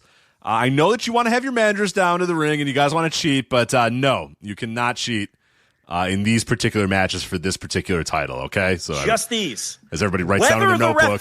Someone raises their hand. No. Prince Nana, you cannot come down to the ring. I'm sorry. No, that's a good, excellent question, Shelton. But even if the referee doesn't see MVP, you're all still fired because there's no interference in these matches. In other instances, though, if the referee doesn't see MVP, you can, in fact, still win the match. And our hands are tied. There's nothing we can do. Right. Nothing we can do about it. Out of our hands. And then taking that and then to get heat on that, you let people cheat anyway. I don't know. So you ask me whether it's continental rule. What does it fucking matter? We'll find. I guess we'll find out on Sunday how Swerve Strickland, how airtight the continental rules are. Is getting kicked in the balls in this match. I wish I could bet on that. He's getting that mule kick right in the nuts. They get all confused. The referees turn around, kick him right in the dick. It'll be Bryce, and he'll make it look annoying as humanly possible. He'll get all the attention on himself, and away you go. Or Okada, what's going to happen is Okada's going to bring a chair into the ring. Bryce is going to do his, all right, I need this chair to go right over there. His thing where he hangs over the ropes and hands somebody at ringside the weapon and goes, all right, I want this chair right here. You need to grab this chair and I need you to put it over here. And as he does that, Okada mule kicks him in the nuts or whatever. So there's a guy in the chat saying it's not that you can't cheat. It's that there are no seconds allowed at ringside. Well, why do you think the seconds aren't allowed at ringside? That makes even less sense. And I'm not saying that the guy in the chat's wrong. What I'm saying is this is also fucking stupid, is what I'm saying. Because what's the point of not having seconds at ringside? So you can't cheat. But so then you're saying, look, you can't have seconds at ringside because you can't have that kind of cheating. But if you want to use foreign objects or kick people in the dick or do something underhanded to the ref or have a weapon hidden under the fucking apron, that's okay as long as there's no one at ringside. Right, as long as nobody interferes and you don't have a second. That makes it even worse. And there's 20-minute time limits. Do not forget the 20-minute time limits. The very strict 20-minute time limits. Right. So again, I'm not saying that like that guy, what he's saying is wrong. No, he's right. He's by the letter of the law, he is right. But it's fucking stupid, is what I'm saying. How about you just forget? Can we just move on? We can. I can go 20 more minutes on this. We can. Well, hey, this will be a fun one to talk about. The Hurt Syndicate in a defending their titles, their AEW World Tag Team titles, in a three-way elimination match. FTR and Bandito and Brody King. Yeah, I mean, again, a way to suck interest out of something last night, right, on Dynamite. They really accomplished sucking interest out of a lot of these matches. A fun tournament, a good tournament, a good final, a great match, and yeah. Then we just do a draw and put them both in because something, once again, is amiss with this Hurt Syndicate stuff. And last time we thought it was to avoid doing a job. It didn't turn out that way. They won anyway. There's talk that it was supposed to be FTR and Hurt Syndicate, but something changed, something mysterious again. It's always so something. Here's the thing. There's just too much smoke to this to not be some sort of fire going on. I'm sorry. It's just all weird. It's just all fucking weird. I know, it's all weird. It's all circumstantial evidence, and we don't, and all that, but there's a lot of it. It's like Casey Anthony, a pile of fucking circumstantial evidence. We all know she killed that little girl. Okay, we know she killed that little girl, even though technically there was no murder weapon or hard evidence. We know she did. It's like there's a lot of circumstantial evidence hanging around this thing, and here we go again with something weird happening. So I don't know. I've tried to remain neutral on this one. I've tried to just look at, what do we got other than, look, there's a lot of circumstantial stuff. Bobby Lashley beating Swerve and then dropping the program and never doing a job back. That's a little weird, right? Mm-hmm. But then you can say, all right, well, maybe they just want to protect Bob Lash. And maybe the plan is for Swerve to get the title someday and have a built-in title match. Okay, it's plausible. But then you have the other weirdness, the other reports. Now, here's the thing, though. A lot of AEW fans are very militant, and they tend to exaggerate, extrapolate, and when they decide they don't like someone, okay, and I could give examples, but I'm going to stay out of it, stories get made up. And those stories sometimes get spun into more than what they really are, or they get spun into fact, when the reality is far less nefarious. And that happens because AEW happens to have a very rabid fan base. Could there be a hint of this when it comes to the Hurt Syndicate? Because a lot of AEW fans don't want them around? Yes, there absolutely could be some element of that. With all of that said, like you are saying and like I am saying, there is a lot of smoke to the fire.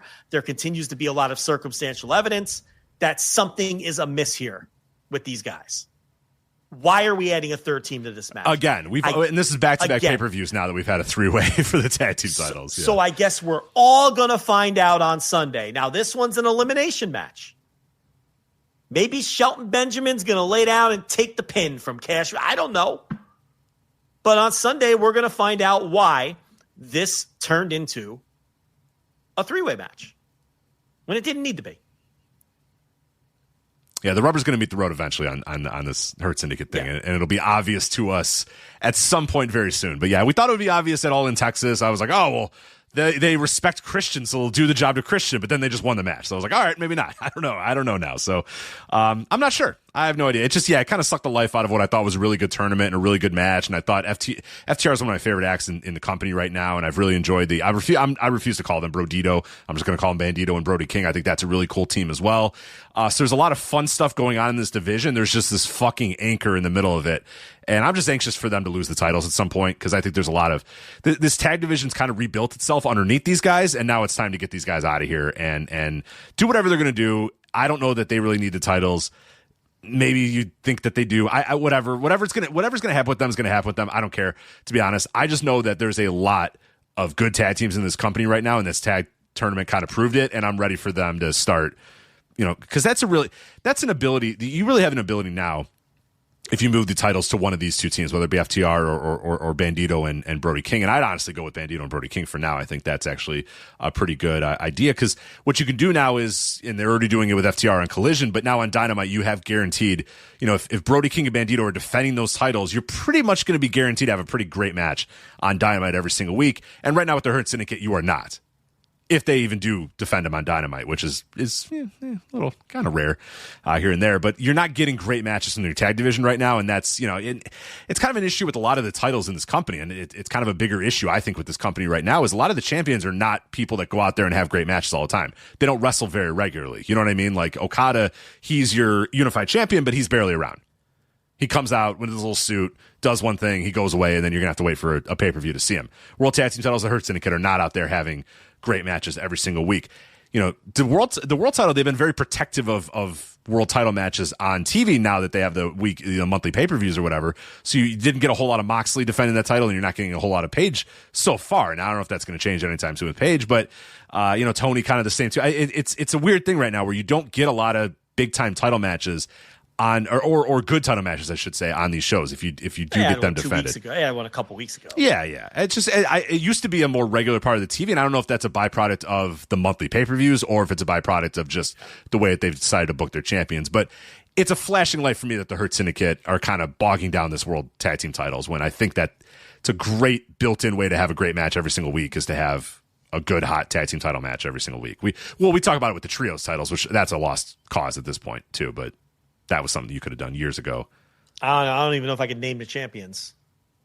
For the AEW trios, yeah, it's a good quiz. It's a good Death quiz. Riders? Still Death Riders? I believe so. Yeah. Didn't they lose somebody? Yeah, I'm gonna check that right now. Make sure. Oh, the Ops. That's right. The Ops. Yeah. All right. Did they officially strip Dustin of his 19 hold on. titles? I want you to give me all the Ops matches. Or here, let's relive all the Ops matches. All right, you want to do that? Well, they had the lousy one on TV, the Dynamite main event a couple of weeks ago that wasn't anything special against Los Ingobernables La Facción. Now, was that an official title match? I thought it was. Well, according to Cage Match, it was not. According to Cage Match, it was not. Let me confirm that that's not an issue. Nope, that was just a regular ass title. Why? Non-title match. Okay. Can you explain why? I cannot explain why. Here are all of the Ops matches. They've had these titles. Maybe they weren't. Maybe Los Ingobernables de Facción weren't in the rankings. They weren't in the rankings. That explains. Yeah, they weren't in the rankings. So, all right. They've had the titles for 128 days. This perfectly encapsulates my point that I was just making. Okay. So they win the titles on April 16, 2025. It's Spring Breakthrough, okay? They defeat the Death Riders, Claudio, Moxley, Wheeler Yuta. Moxley was replacing Pac in that match. Moxley stepped in for Pac. I remember the match. Mm-hmm. Yeah, okay. Of course. So then we're going to jump all the way to July 12th. 2025, all in Texas. The Ops defeat the Death Riders, Claudio, Wheeler Yuta, and Gabe Kidd. Okay? Yeah. That's it. That's all I got. That's 2. Oh. See, why wasn't the Los Facción Ingobernables, why wasn't that a title? It doesn't make any sense. Why wasn't that a title match? They weren't in the rankings. They don't have a contract to execute? Give them a contract to execute. What do you have to do to earn a trios title? They never have trios matches. I don't know. When do these teams ever wrestle? Exactly. I don't know. I don't know when they... No clue. Yeah. All right. Let's move on to next match. Here is all right, the AEW TBS title 4-way match. Now this is we're opening the Forbidden Door. We got all the people from all across the world here because it's been a very not as forbidden and not as much of a door show so far. But here we go. We've swung the door open. You got Mercedes Moné representing AEW. You have Alex Windsor. I guess she's also representing AEW, but kind of Rev Pro, sort of. Persephone from CMLL, and the Bozilla coming in from Stardom. The Bozilla. So I'm looking forward to this match. I wonder what I'm very curious how the Bozilla does here, and I'm a big Persephone fan too. So I'm looking forward to this match. Yeah, I'm not looking forward to it. I couldn't give a single shit. It's a 4-way, so I'm out. But this is a good time for the conversation of, I really think. I don't have a problem with the number of New Japan wrestlers on the show. You've got their world champion on the show. You've got Hiromu. You've got Tanahashi, which is the last chance to put him on this thing. Who else from New Japan? Oh, Gabe Kidd. So you got plenty of New Japan representation. I don't have a problem from that standpoint. There's only one Stardom wrestler, but I understand it's a tricky time to book the Stardom wrestlers, right? Yeah, they're 5-star Grand Prix going on right now, and it's pretty much only people that got eliminated like yesterday or whatever that are able to fly over or whatever. So it's not great. So I'm going to set that aside. They had their schedule's more important than AEW show. But the lack of CMLL talent on this show is the problem. That's the problem to me. Persephone and that's it. Come on now. Those CMLL wrestlers are a constant presence on TV. You got Mystico, who's probably the biggest star in the world this year, and is probably going to win the Flair Thez. I mean, he should if it's fair. And nothing? Just Persephone? What's happening here? Now, I understand some of them are booked for some indie show somewhere or something like that. I think someone was telling me that. Yeah, sure. Well, I think Tony could probably outbuy the indie show. Right? Yeah, exactly. These guys are workers. You could say, "Hey, buddy, how about this amount of money to come to my show?" And how about just taking care of the indie promoter? Exactly. You take care of the indie promoter and you say, "Hi, we're taking this guy and this guy and this guy. Here's $5,000 or whatever." Or here's some AEW talent I'm not bringing to London. Would you like them in their stead? Right. There's ways to work around this. Okay, so I don't want to hear that. And here's the thing. If you don't want to work around that, and you don't want to mess with this, with whatever this show is, it's not the whole fucking roster.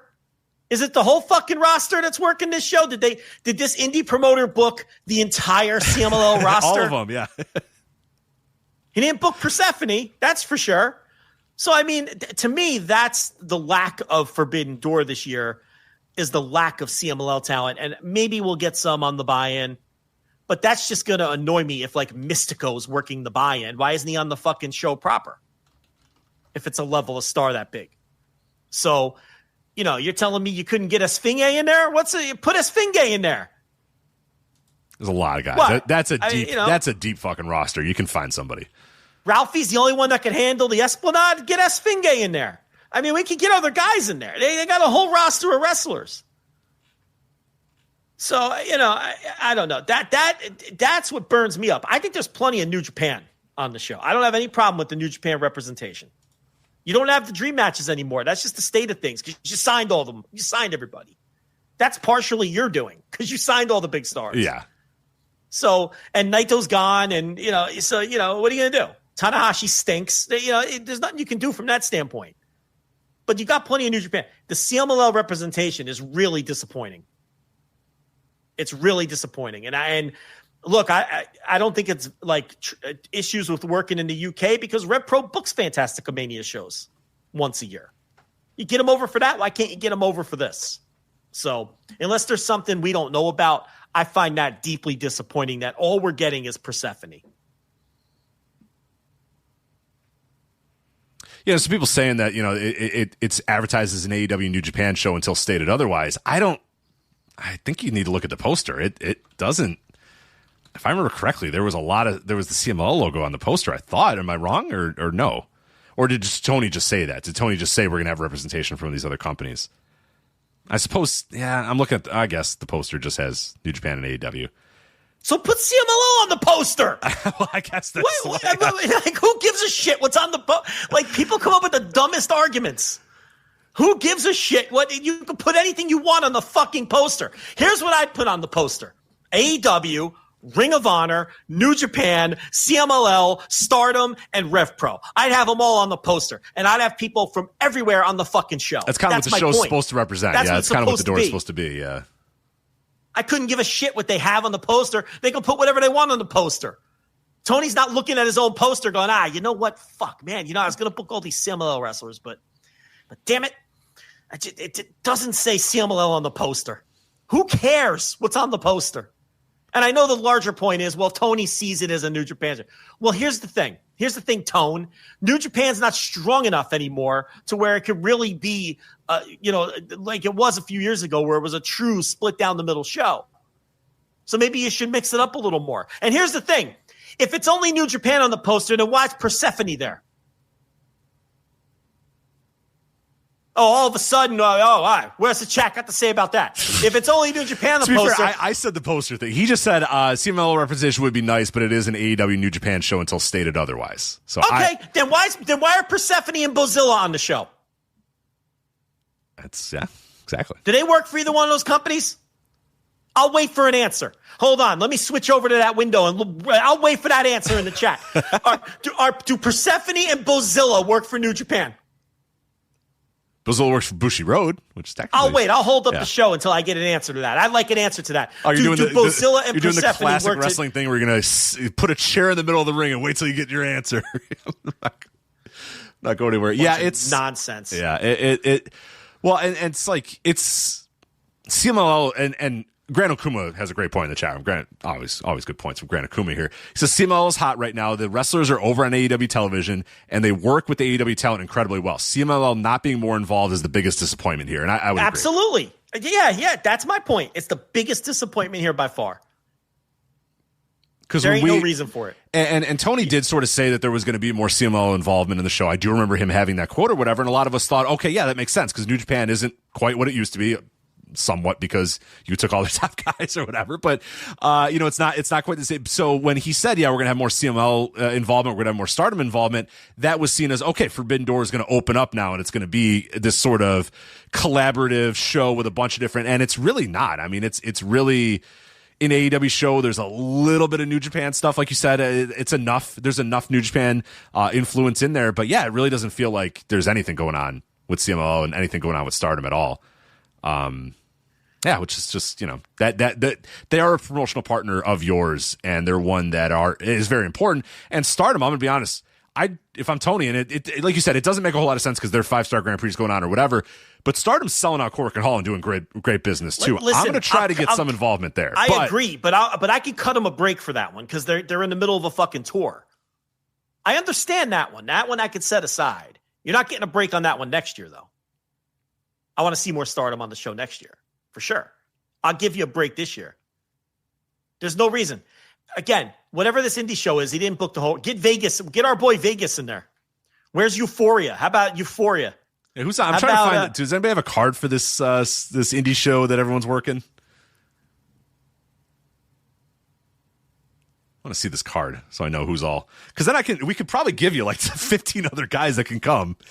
Besides those, I mean, you literally, and what's going to happen though, Joe, they're going to do a 0-hour show. You know for a fact there's going to be 6 random dudes in a 0-hour match, and they're going to have a match in front of a 1/4 filled O2 arena, and they're going to go out there and do a bunch of flips and dives or whatever, and we'll be like, all right, those are the wrestlers from CMLL or whatever. But I think it'd be pretty fucking cool to do that on a pay-per-view too, but yeah, regardless.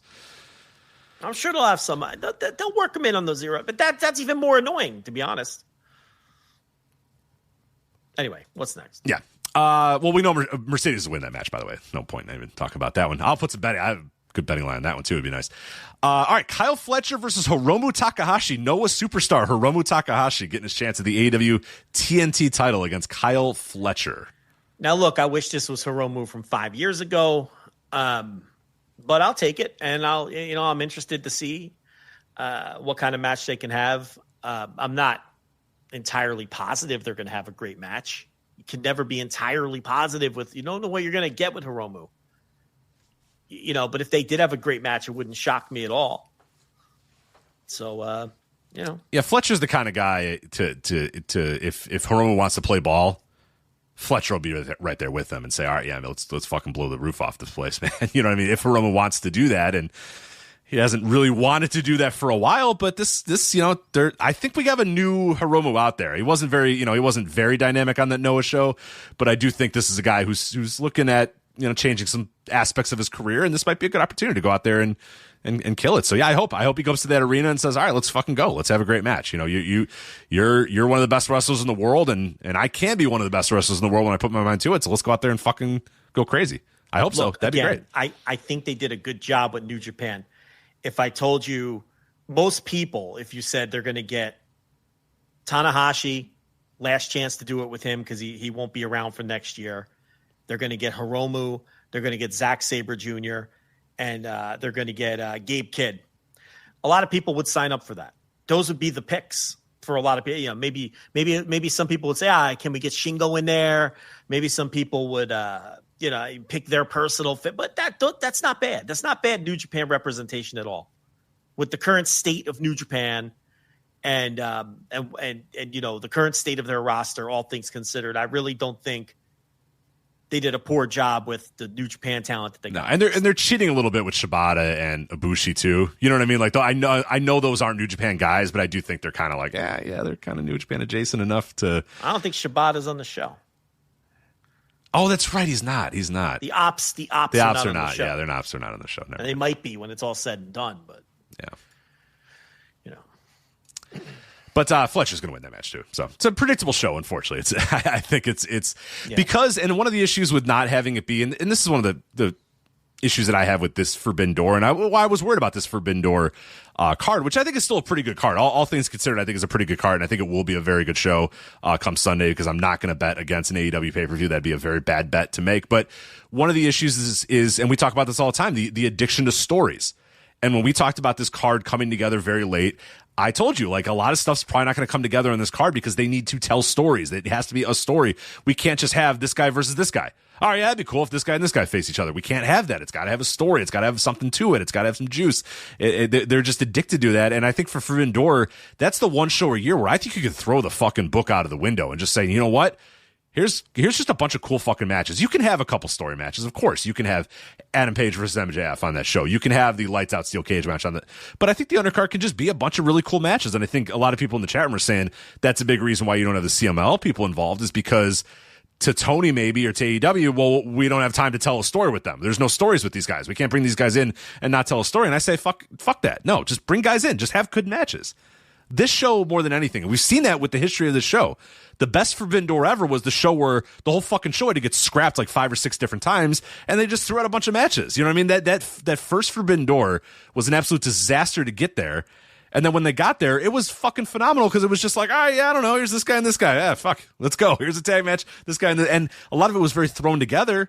And a lot of it was just, random matches with not much story. But who fucking cares? They went out there and had great matches. There's no reason that one of these matches can't just be a random CMLL 6-man with no story where you just tell them go out there and tear the house down. Yeah.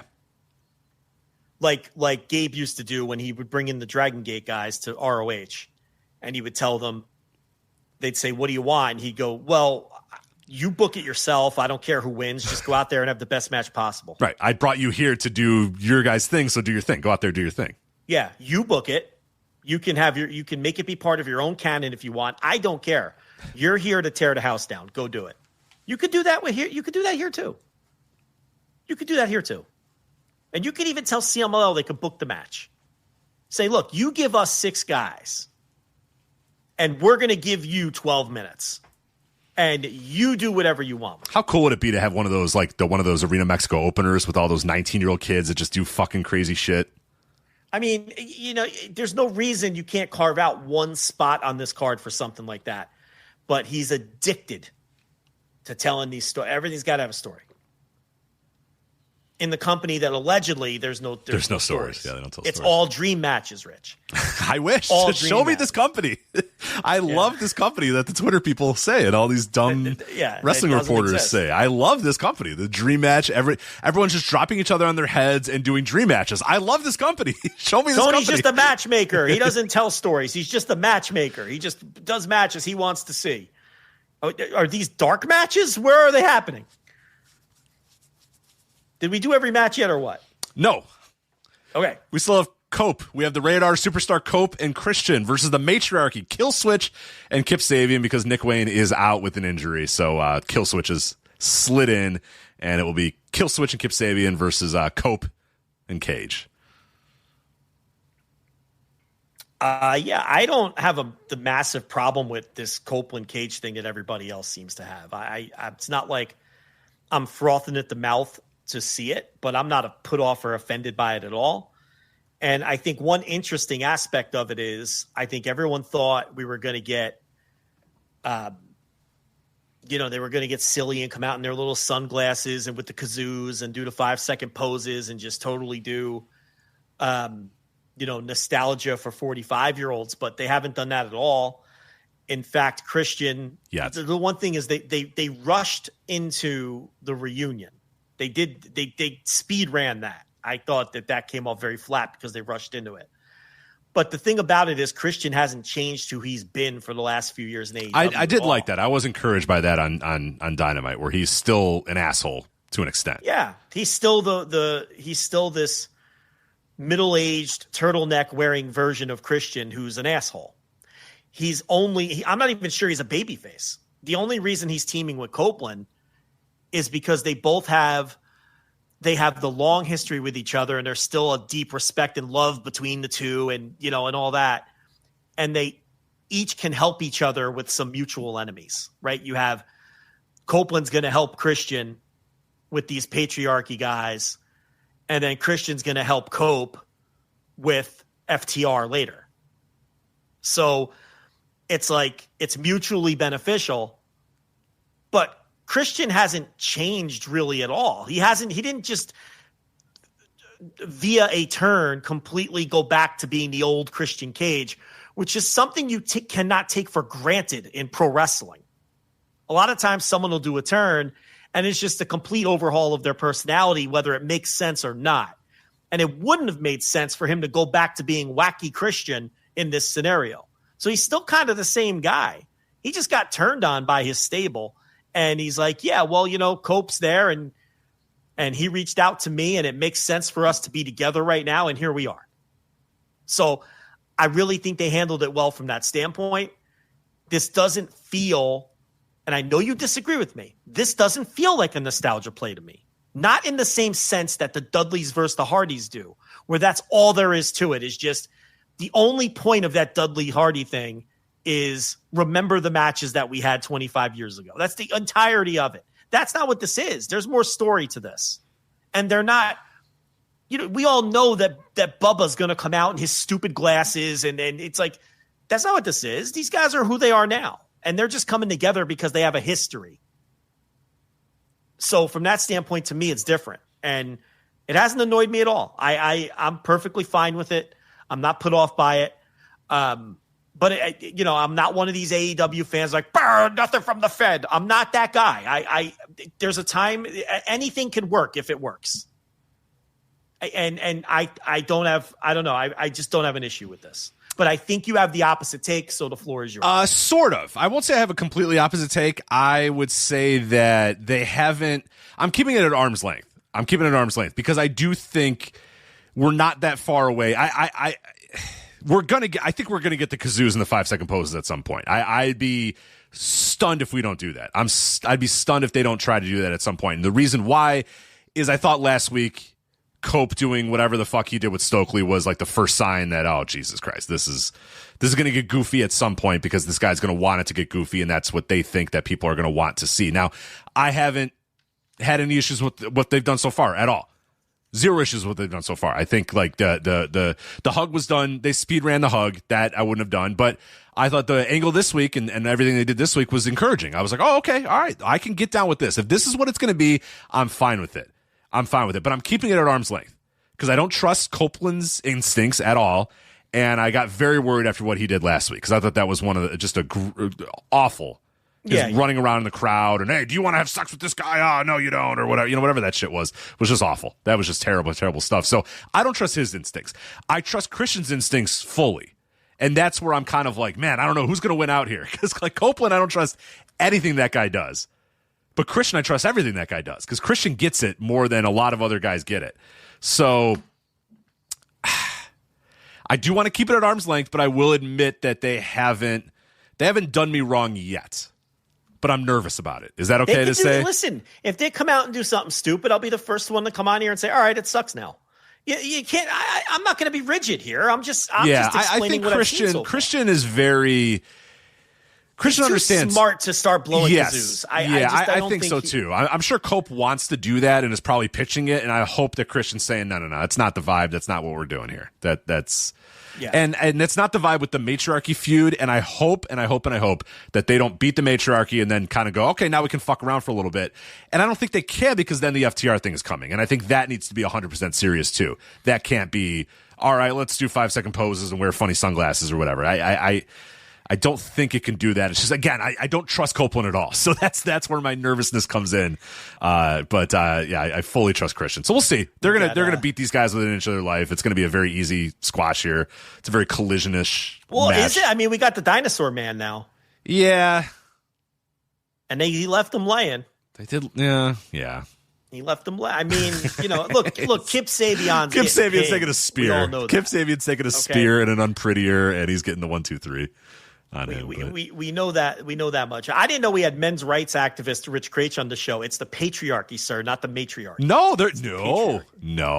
Oh, that's right. They changed it with Mama Wayne. Thank you. Yes, right. Sir. Yikes, Joe. Yeah. Pay attention to the show, yeah, Joe. Jesus Christ. You're too busy gawking at Mama Wayne and you don't know anything about the real story. I think that's what it is. I'm like, look at that sweater meat. You're doing, you're going, and you're not focusing on the matriarchy. I'm over here going chapping. Yeah. I'm not Get your head in the fucking game. Right. Come on, man. With those bazookas, those zonkers. There's Joe doing classic cartoon, horn dog cartoon. You're the titty man. I'm not even the titty man. You're not. Shut up. You're a titty man. You and Moxley are the titty masters. That's not. Oh, get out of here. You're a titty master. I've historically, I'm not a titty guy. Historically. I was gonna say. I don't turn down the titty. I mean, I don't turn down titties, but you're more of a titty man than me. You're a big time titty man. Possibly. Yeah, you're a big time motorboater over there. Listen. You're a big titty guy. You've always been a big titty guy. Yeah, so I don't know. I just see this as a story that they're telling well to this point. I don't know. I'll give him a chance. I'm willing to get, because I think Christian is so locked in. I'm willing to give them a chance. But the first time they bust out the kazoos, I'm going to come on the show and tell you I was right. I'm going to hedge it. No, yeah, and I'll tell you. But then I'm going to come on and say, I told you. You know what I mean? Like, you will, and I'll have to accept it. I mean, you can't. I'm not going to dig my heels in on this shit. Yeah. I mean, I just don't see it. I think Christian is too smart for that. I do. I think it would. I think he understands that it would totally subvert everything that he's done for the last 3 years. Right. He's been carefully crafted ever since he entered this company, and that would, completely throw it all away. Yeah. Which is not a great idea. But, all right. So that's Forbidden Door. We will be back Sunday afternoon to review that show at some point. I think it starts at 11 a.m. our time, 11 a.m. Central, I want to say, noon Eastern, I believe. So sometime in the late afternoon, we're going to be going live. Sometime after the show, 10 minutes or so after the show, we'll go live with Forbidden Door 2025. Instant Reaction Live, available on the $10 tier, Flagship Patreon.com. Your one and only chance to hear us review the show. And, hey, Forbidden Doors historically have been pretty fucking great, and AEW pay-per-views are usually pretty damn good. So, issues with some of the build aside, most of the times, once that bell rings on a pay-per-view, they're pretty fucking great. So I'm sure it'll be a great show. Yeah. And that 0 hour will be loaded too. There are going to be so many good matches on 0 hour. I bet they're just going to stack I hope so. I hope they bring in the luchadors. I really do. Yeah. I'll complain again that you can book them, but not on the main show. But I'll take it. Yeah, but we'll take it. We'll take it for sure. So I want one of those pre-shows that's just wall-to-wall matches, though. I don't need Paul Walter Hauser. I don't need Paul White. I don't need Jeff Jarrett. Sorry, you're getting. They already said you're getting Bryan Danielson, RJ City, Renee, and Jeff Jarrett. So too bad. So we're not getting wall-to-wall matches. Then is what you're telling me. You're going to get Jeff Jarrett going, I tell you, I've seen Hangman Page, and he looks more ready than I've ever seen him. Who needs this? Absolutely. Who wants this shit? Fuck this shit. Yeah. Who needs Renee Paquette? Like, well, that's a really interesting match. Do you think Hangman Adam Page he's got a lot of pressure under him. Can he do it? And then Jeff Jarrett goes, no, I tell you, he's more ready than I've ever seen him. It's always the same. It's always the fucking same. And RJ City being like, I don't know about that. And Jeff Jarrett being like, what do you know? And it's like, what is this? Who wants this shit? Fuck. It's these stupid shows. They suck. Yeah, I would love it for just waste of time. You just come up and it's just like, 2 hours of wrestling. Fine. Be fine with me. I don't care. People are going to say we're being hypocrites because we bitched about how long All In was. But you know what? Fuck off. I'm fine with just having 2 hours. No, hold on a second. Is it going to be as long as All In? Then I'll complain again. Yes. I mean, what are you bitching about? But that show was long, and then there was also lots of other shit that wasn't wrestling. Hold on a second. That show was 8 hours long. It was 8 hours long. I would prefer Forbidden Door. So if Forbidden Door is 8 hours long, I'm going to come on here and tell you that it shouldn't be 8 hours long.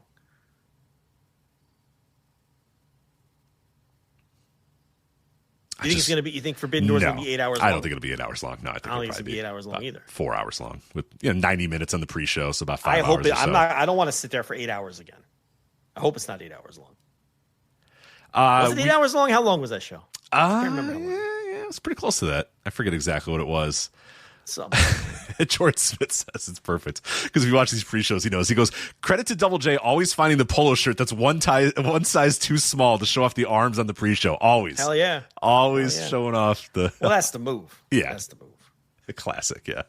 It's always the move. Move them up a little bit too, even if they're kind of down a little bit. Move them up over the top of the bicep. Let it hang out a bit. As Sean Sudor points out, despite our best efforts, it does not look like we're getting Tiger Mask and Tom Billington. How do you know? I guess we don't know that. You don't know that. That's true. There's still time, Tone. If we could have got on that media call, if we could have gotten on that time with that media call, we could have said, hey, Tony, hi, Rich Craich, Flagship Podcast, voicesofwrestling.com. Can you please book Tiger Mask and Tom Billington? But we didn't get on the call. So I'm sure one of these other dopes asked about it, but.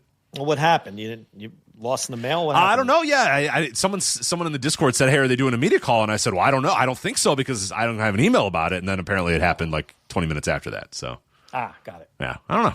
I'll check. I'll see if it went to spam again. Well, I don't cover them because why would I cover them? No, nothing happened. Cover something I'm not invited to. No, nothing good happened. I think he did say it was What am I, a fucking mark? I'm not covering something I'm not invited to. Or asked to get invited again. Hey, can I come to your party? Not a fucking I think chance. He said it's a pretty good gate. I think it's the 5th best gate they've ever had already. I would make sense. One of the 5 biggest gates. He did not say the 5th. One of the 5 biggest gates, which probably means the 5th. Yeah, exactly. Biggest gate, because you would say one of the third, one of the top 3 biggest gates, one of the 2 biggest gates. No, it's probably the 5th. So, yeah, that's Forbidden Door. We'll be there live Sunday afternoon.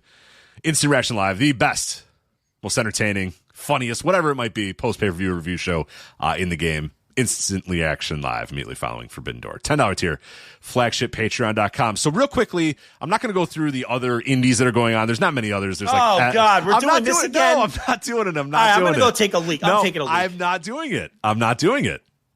Don't take a leak. Are you going to take a leak? He's going to take a leak. I told you I wasn't going to do it. You know what? Now I will fucking do it. Pro Wrestling Eve. No, I'm kidding. I'm not going to do it. But there is a couple other indies going on over the weekend. But I did want to talk about the Rev Pro shows, which are going on this weekend. They're doing 2 nights, 13th anniversary show night 1 and 13th anniversary show night 2. So August 22nd is the night 1 show. That's Global Wars UK. Main event there appears to be for the Rev Pro Undisputed British Tag Team titles. The Young Guns, Ethan Allen and Luke Jacobs, defending the titles against the Grizzled Young Veterans. Francesco Akira versus Leon Slater. For the Rev Pro and DW women's title, you have Mercedes Moné versus Emerson Jane. So it looks like Mercedes is probably going to pick up one more title. There you have Tomohiro Ishii versus Jay Joshua. Yui Uemura versus Connor Mills, Alexis Falcon versus Persephone, a random collection of people, Hiroshi Tanahashi, Shibata, Oku, Mike Bailey, and Zozaya versus One Called Manders, Thomas Shire, Hechisair, Kyle Fletcher, and Robbie X. Now that is a match. That is a match right there. And then Blue Panther versus Chris Ridgway is your night 1 Global Wars UK, which is a pretty good show. That's a pretty good show on paper. So I'll try to watch the Rev Pro this weekend as everything else is going on. As well. But their night 2, this one's got a little bit more circumstance to it. I got Ricky Knight Jr., your N1 participant. Little spoiler for what's coming up a little bit later. Ricky Knight Jr. defending the Rev Pro Undisputed British Heavyweight title against Shaw Samuels. I want to say, is Shaw Samuels saying he's going to retire? I want to say he put out there that he was going to retire. I don't know if you know this, Joe, but I thought he said he was going to retire. Someone in the chat room can let us know if they have heard that Shaw Sam was going to retire. Rev Pro Undisputed British Cruiserweight title, Nino Bryant versus Robbie X. Zack Sabre Jr. versus Ozaya. That sounds like a lot of fun. Michael Oku versus Leon Slater.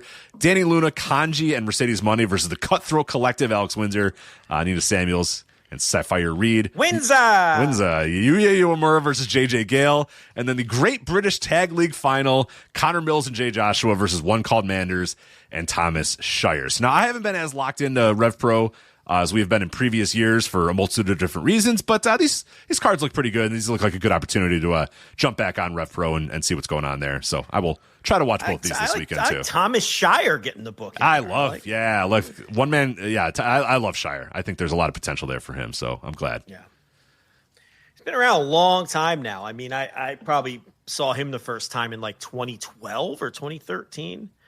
So, St. Louis area guy. He's come down to Texas, when St. Louis Anarchy had that sort of working arrangement with some of the different indies in Austin. So he would come down to Austin a lot and work for Inspire. And he may have even worked Anarchy before that, but I know I've seen him in Texas a bunch of times. And big dude, and big chest, big shoulders. Yeah, a lot of gut wrench suplexes. Yeah, that's so it's good to see him get some higher profile bookings on a show like that. Definitely, yeah. They're in the tag final, and then I love that match, that Tanahashi Shibata Oku. So Shibata's in town, so I wonder if he'll do something on 0 Hour or something. But Tanahashi Shibata. Axel. Well, no, Samoa Joe, isn't he? Is he either away or he's he's the back injury? Yeah, the injury thing was so. Did you see that story make waves? I know that. Yeah. That was another classic example of just aggregation going out of control, because like someone aggregated that Samoa Joe broke his ankle, and then other aggregators were like, "Oh no, best wishes, prayers up for Samoa Joe," and it's like, read the fucking interview. He's talking about an injury that was months ago.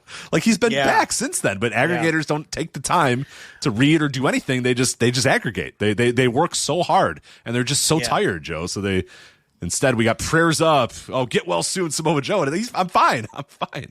I couldn't remember whether he left to film or came back from filming. Yeah, he came back. Yeah, he's back. Yeah.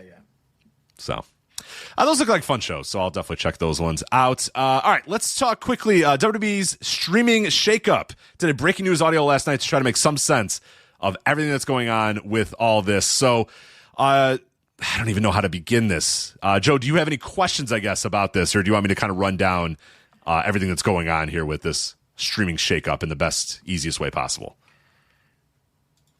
Oh, well, yeah. I mean, basically, so they cut the deal with ESPN. We already talked about it. No, we didn't talk about it. No, this is new. So WWE cut the deal with ESPN, which was supposed to start in March, moving all of the pay-per-views to the ESPN. They're calling it the Unlimited now, right? ESPN Unlimited. Yes, as of today, everybody logged on to their ESPN app and found out that they're calling it Unlimited, which they were not calling it at any point before. But now it's going to be Flagship, but now it's Unlimited. So that's where the pay-per-views were going, and it was supposed to start in March. That we did talk about a couple of weeks ago. We did, yes. That deal we did talk about, but that is not the case anymore. No, the update is we're doing it now, baby. Yep. So we're September starting 20th. in September. Head-to-head with All Out. All Out. Yeah, All Out in Toronto. Can you believe it? Gosh darn it. The worst. Those guys, I swear, they have the worst luck, WWE. They've done it like 6 times this year. They've just had a show on the same day as an AEW pay-per-view. Gosh. Man. But yeah, WrestlePalooza. They're dusting off the WrestlePalooza name September 20th.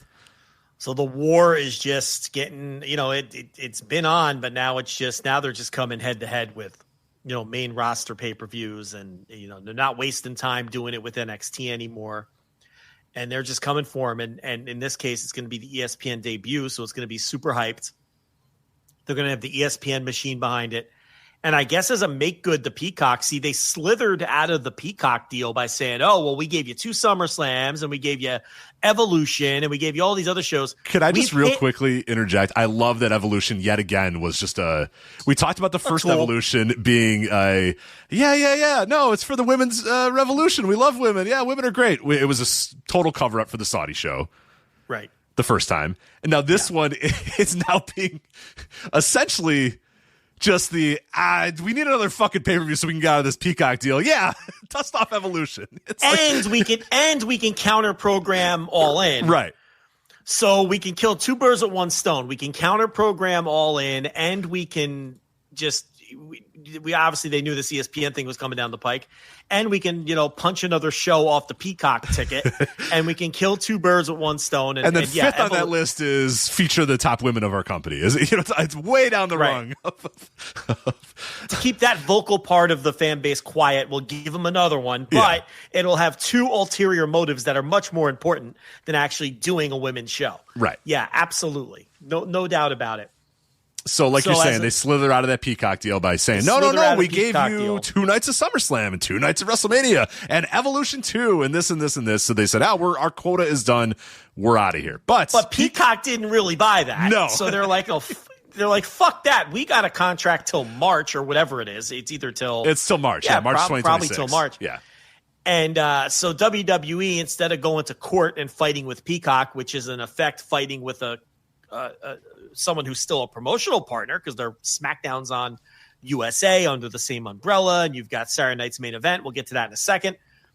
They had to have a make good. So what they're doing is moving Saturday Night's Main Event, which has been an absolute bomb on NBC, and this is the final nail in the coffin of that debate, okay, because that'll no longer air on NBC. We're going to move that over to Peacock now and put the Saturday Night Main Events on Peacock, which will include the Cena retirement match, either on a Saturday Night's Main Event or a pay-per-view. I don't remember which. It's Saturday Night's Main Event. They already locked the date in, and it's not going head-to-head with World's End either. So I do wonder if Peacock said, no, you're still giving us the Cena date. You're still giving us Cena on Saturday Night's Main Event, and it's going to be on this date. And we're not splitting an audience again. Enough of that shit. So we want a standalone date. We don't want to be part of your petty little war, which is what I've been saying all along. I don't know why these promotional partners go along with that. Because if I were Peacock or I were ESPN or I were anybody, Netflix, whoever the fuck, look, I want as much audience as I can get. Why do I care about your war with some other wrestling promotion? I care about maximizing the subscriptions and viewerships on my entity, right? So good for Peacock if they stuck up for themselves and said, no, we don't want it head to head. I do wonder if that Goldberg match was the last straw for them, where they're like, fuck off. You guys had Saturday Night's Main Event. You decided to go on this date to, go up against All In Texas or whatever. And that show was that rating was deplorable for what they had built that for with the Goldberg retirement and whatnot and going head to head. So yeah, that would have been my last straw if I'm NBC and Peacock saying, oh, you guys get fucking serious about us putting you on broadcast television. You know what I mean? Like that's primetime television. Yeah. And the other thing too is, you give us decent ratings, but probably better ratings than what else we were going to put in that time slot. But ad rates are still, and this continues to be an issue. It was an issue with Fox. It was an issue in Lackland. Murdoch talked about it, and NBC has talked about it as well. Regardless of the ratings, they still get really bad ad rates on wrestling stuff. So it's like, you know what? You guys are fucking around with this promotional war. You're putting this stuff on NBC. You're not doing good ratings on NBC broadcast. Now you're trying to get out of the deal early. Well, fuck off. You're going to put all your shit on Peacock now. Because we want the people that are now fans of you to say, well, Saturday Night's Main Event, I guess I'll watch it on Peacock or whatever. Because you're leaving us early, and we'll let you leave early. But you got to give us some concessions to us. You can't push us around anymore. Because we gave you a pretty good we gave you a lot of stuff here. And you're trying to ditch out early. So, good for NBC and good for Peacock for standing up and saying, no. If that was the case, if they said it, and because they know, like, this is bullshit with WWE's pulling out early on this basis. So instead of WWE fighting them, it's entirely possible that they just conceded this and didn't put it up against World's End, which they wanted to do. So anyway, that's all the maneuvering, and then they'll have now when is the contract for the library? When does that come up? Do you know? Now that's a new thing too. That was supposed to also be March of 2026, but NBC had a press release that said that now expires at the end of the year. So that will be January 1st, 2026. It is available to whoever wants to bid on it. So, so then that's it. So December 31st. Peacock will be out of the WWE business at that point, right? Because Saturday Night's Main Event isn't running into next year. Correct? No, it is. No. They extended the deal. So Saturday Night's Main Event is still going on for like 5 more years now. That was part of the make good. Yes. Okay, got it. So, but the idea is, you're going to still give us Saturday Night's Main Event. You're not going away right. on your own, but you're not getting NBC anymore. You're getting it on Peacock. So moving forward, Saturday Night's Main Event will be there. And of course, NBCU still has SmackDown too. So but also heading into this, and this is going to be incredible to try to go through all these different things. Peacock's also still involved with WWE because they are covering NXT premium live events through March of 2026 as well. What? Yep. The shit is fucking confusing. Not the same ones on ESPN though, right? Well, NXT premium live events. NXT. I'm sorry, I missed what you said. NXT premium live events will continue to go on Peacock. I misheard that as WWE, and I was like, "That's not right." What are you saying? But yes, the NXT ones, correct, are still going to be on Peacock. That's right. So, what a mess. But they wanted to get to ESPN as soon as possible, and you can understand why. The promotional power and everything else that we discussed a couple of weeks ago when it comes to ESPN dwarfs anything that Peacock or NBC is going to. I mean, just check. I remember about a week ago, Bill Simmons had Helwani on, and they were talking about this deal and the UFC deal with Paramount. And Helwani actually made a really good point about the social media followings that the WWE accounts have across all these platforms versus all of these other sort of streaming services and networks and whatnot. And they just totally dwarf everybody, and he was making the argument from the standpoint of that's where UFC is going to lose out a little, because when you compare the social media followings and the promotional power of ESPN to Paramount Plus, it's like, it's not even, you know what I mean? ESPN they're masters of virality and sports and promotion and stuff like that. They're so much better than all these other places are, for better, for worse. I think ESPN sucks, largely. I think it's a really bad, but there's no doubt about it that, their social media presence and their marketing muscle blows away all these other apps. And so other ESPN companies. today basically rushes out their new streaming service, which no one knew they were going to do on such short notice. So it's available. If you want to go pay your $29.99, you can buy it today. I don't think there's really any content on I forgot what it's called already, ESPN Unlimited. I logged into my ESPN Plus. I have the Hulu Disney ESPN bundle, And I logged in today, and it recalibrated the app and re-downloaded the new look and everything. When I go to the Unlimited tab, there's nothing there except for a few NFL preseason games that are airing later this weekend. So I don't know what you're getting if you pay your $29.99 right now, because you're not getting anything additional yet that you weren't already getting with ESPN Plus, which they are now calling Select. Yeah. So there's nothing even. And as soon as I logged in, I automatically got sent an email, Rich, 10 seconds later. So I know it's, connected. So let me show you this email I got.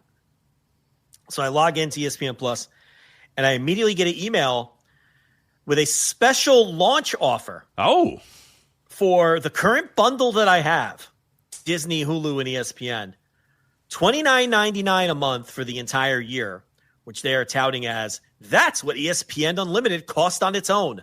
But we'll give you all three and let you keep your bundle for 1 year at that $29.99 price. And then after the year, you're locked into another year for $35.99 a month. Okay? So basically the cost of my bundle, which I couldn't find how much I'm paying now because it's tied into my phone bill. And embarrassingly enough, I don't know how to look up my itemized phone bill because I just have it on auto pay. I genuinely don't know how to look it up. So I think I'm paying like $21.99 right now for that bundle or something like that. So that goes up to $29.99, and then in a year it'll be $35.99 if I were to take this offer that they sent me as soon as I logged into Plus today. But here's the thing. I'm not going to sign up for that because I'm going to wait this out. Mm-hmm. Me too. Because I don't want ESPN Unlimited, first of all. There's nothing on there that I want. I really don't want this service, but if I can get it for free through my cable, I will.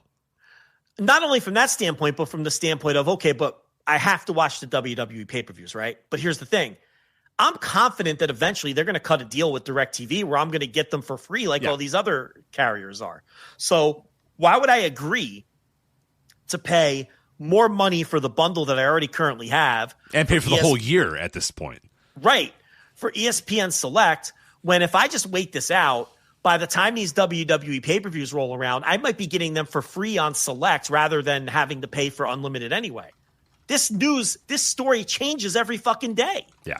Why would I commit to anything until I have to? Right. They launched, they said, hey, we're launching this new app. Then 2 days later, they're like, actually, there's a bundle with Fox One. And everyone's like, what? What are you bundling with Fox One for? What is Fox One? And then Fox is like, yeah, we have Fox One now, our new streaming app. And it's like, what is happening? So you have the Fox One bundle, you have the Hulu, Disney Plus, ESPN bundle that gets you ESPN Select, but then you can also get a year offer for ESPN Unlimited. No, this gets me unlimited for 20. Yeah.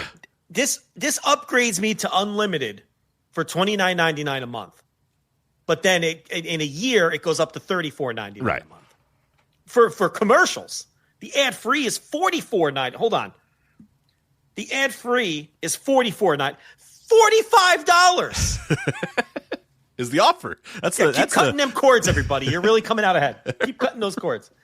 That's a fucking cable price now. That is. So what's great about this whole rollout, too, is they went out there and they said, when we first talked about this, they said, because Grant Akuma in the chat room says, I apparently get this ESPN gimmick with Xfinity. No, you do not. But when they launched this whole thing and had the press releases, they said, yeah, Xfinity and Charter and this and this. And then as it came out, it was like a couple days later, oh, actually, it's only Fubo, DirecTV, streaming, Verizon, and some other thing. Now, Verizon is gone. Now, Verizon went away. We don't know what happened with Verizon. So, little by it's just...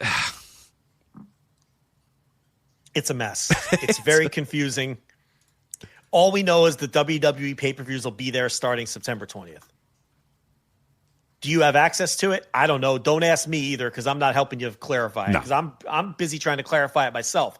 As far as I know, as of today, I have DirecTV proper, not DirecTV streaming. I will not have free access to the September 20th only DirecTV streaming will get DirecTV streaming will. I am not paying. I'm telling you right now, I'm telling you, everyone, right now, I'm pirating until this shit gets settled. Yeah, me too. Once it's settled, I'm not paying. What was it? What was the ad free? $44 a month. Well, eventually it's going to be $44.99. Yeah. Yeah. Well, that's the bundle. You don't have to get the bundle. It's $29.99 for if you just want ESPN Unlimited. If you just want it for the WWE stuff. Yeah. $29.99, which is, again, $30 is not cheap. Joe, think about this. We cover this stuff. We cover it on the sports side. We cover it on the wrestling side. We talk about it all the time. We write about it all the time.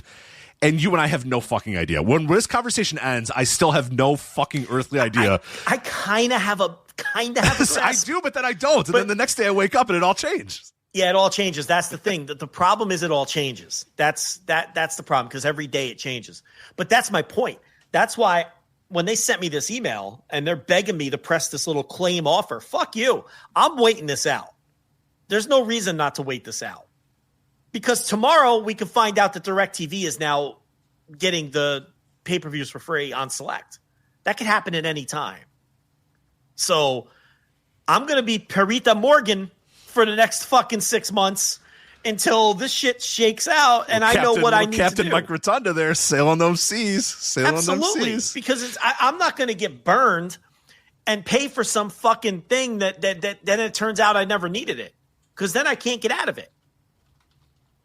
So fuck that. I'm going to wait this out because they're so disorganized. They don't know what's going on. The consumers don't know what's going on. Of course they're sending me this offer the moment I log in. They want you to start committing to this shit. So I'm going to hold off. I'm going to hold off for sure and see how it all settles out. But yeah, what an absolute mess. But I'm very curious on the numbers. Yeah, I haven't seen any reports out yet about the app or what people say or whatever. Which is weird. Is like, if you think there's a new app, there's not. It's the same ESPN app, but then when you launch the app, it tries to send you to this new thing to log in or whatever. It's the rollout's been terrible. But the rollouts are always terrible for these things. Nobody knows what the fuck they're doing.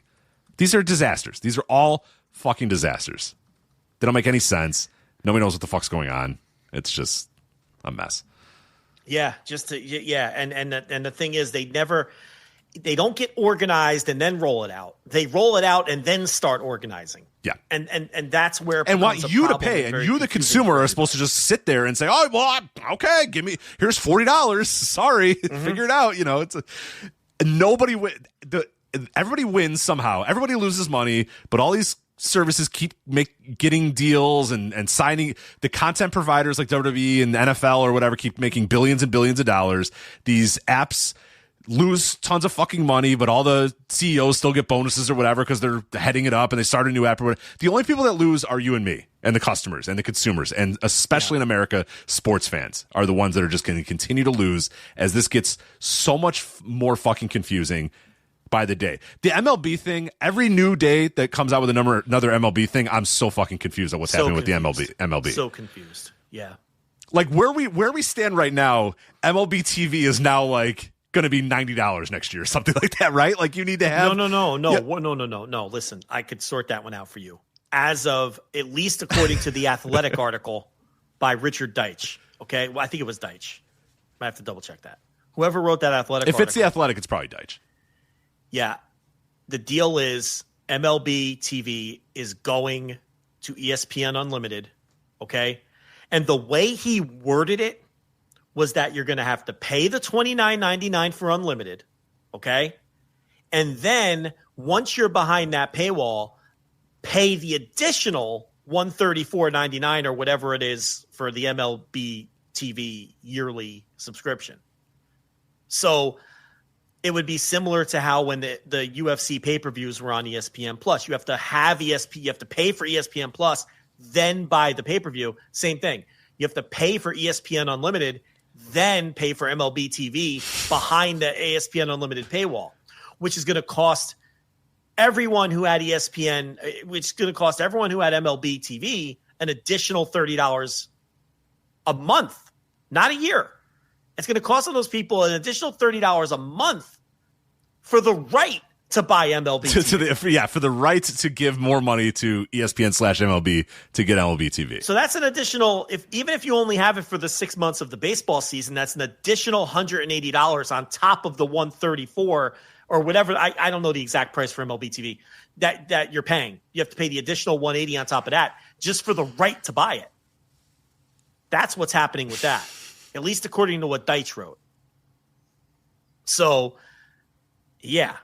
And MLB doesn't give a fuck because ESPN's going to give them a gajillion dollars. They just want a bucket of money and saying, okay, thank you. Yeah, that's all this is. All the sports leagues. And then in 3 years, ESPN's going to turn around and tell MLB, well, we couldn't make money on this. And then MLB's going to go, fuck you. This is you gave us of course we knew you weren't going to, you know what I mean? It's like, they're not going to make money on it. Paramount's going to lose their ass on that UFC deal. It's impossible to make money on that deal. The $7.7 billion deal that they signed UFC to? There's no way they can make that money back. ESPN's going to lose money on the WWE deal. They're going to lose money on this MLB deal in all likelihood when we see what the figures are. So it's like, it's just what we always talk about. They just spend. They know they're going to go into debt. They know they're not going to make any money. And then they're just going to hunt and peck for a merger. That's going to make it make sense. And we lose. And we just, and we don't know where to turn to watch anything. I just want to turn my TV on and watch a game, for God's sakes. I mean, just put it all back on cable, for fuck's sake, and let me turn on my TV and watch the game. Did that the other day. I canceled everything, and I'm just like, I'm just going to fucking watch my cable again. I don't fucking care. Told the nurse, sorry, I canceled everything. We're just watching TV again. I'm sick of this. I'm sick of this shit. Now, the MLB... Deitch did point out it's for ESPN's buying the digital rights. Now, he made that specific point. It makes me think that they're only buying MLB.TV, and it's not going to affect extra innings. Because you're an old school extra innings guy. Yeah. Well, anybody that has cable or satellite, you may as well buy extra innings because MLB.TV comes with it for free anyway. So why wouldn't you buy extra innings instead? Yeah. If you have cable or satellite, why would you buy .TV instead of extra innings? It doesn't make sense. Well, for a while, the price point used to be a lot lower, but now it's not really that much lower, and you get both. Why not have both? This way you can watch it on your phone when you're not home or whatever. So it doesn't seem like it's going to affect extra innings, but I'm going to tell you what's going to go away: the free .TV that comes with extra innings. You're going to lose that because ESPN has exclusivity for it now. Right. I've been a T-Mobile MLB TV person for 7-8 years now. As long as they've run that deal, I don't think that deal's coming back and they'll probably get rid of that too. You're right. Yeah. That's probably going to be history too because ESPN has they're buying the exclusive rights to the digital package. So, ESPN. And this was just a few months after ESPN and Major League Baseball had a very public, nasty split where they talk shit about each other. And then they're back in the room cutting another deal a few months later.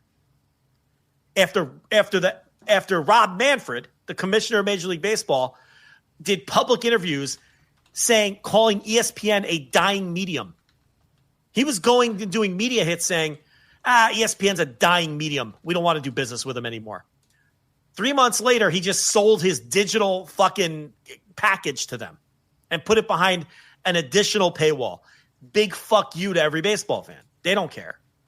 They don't give a shit you got to spend an extra $180. Yeah. Because they just take every nickel.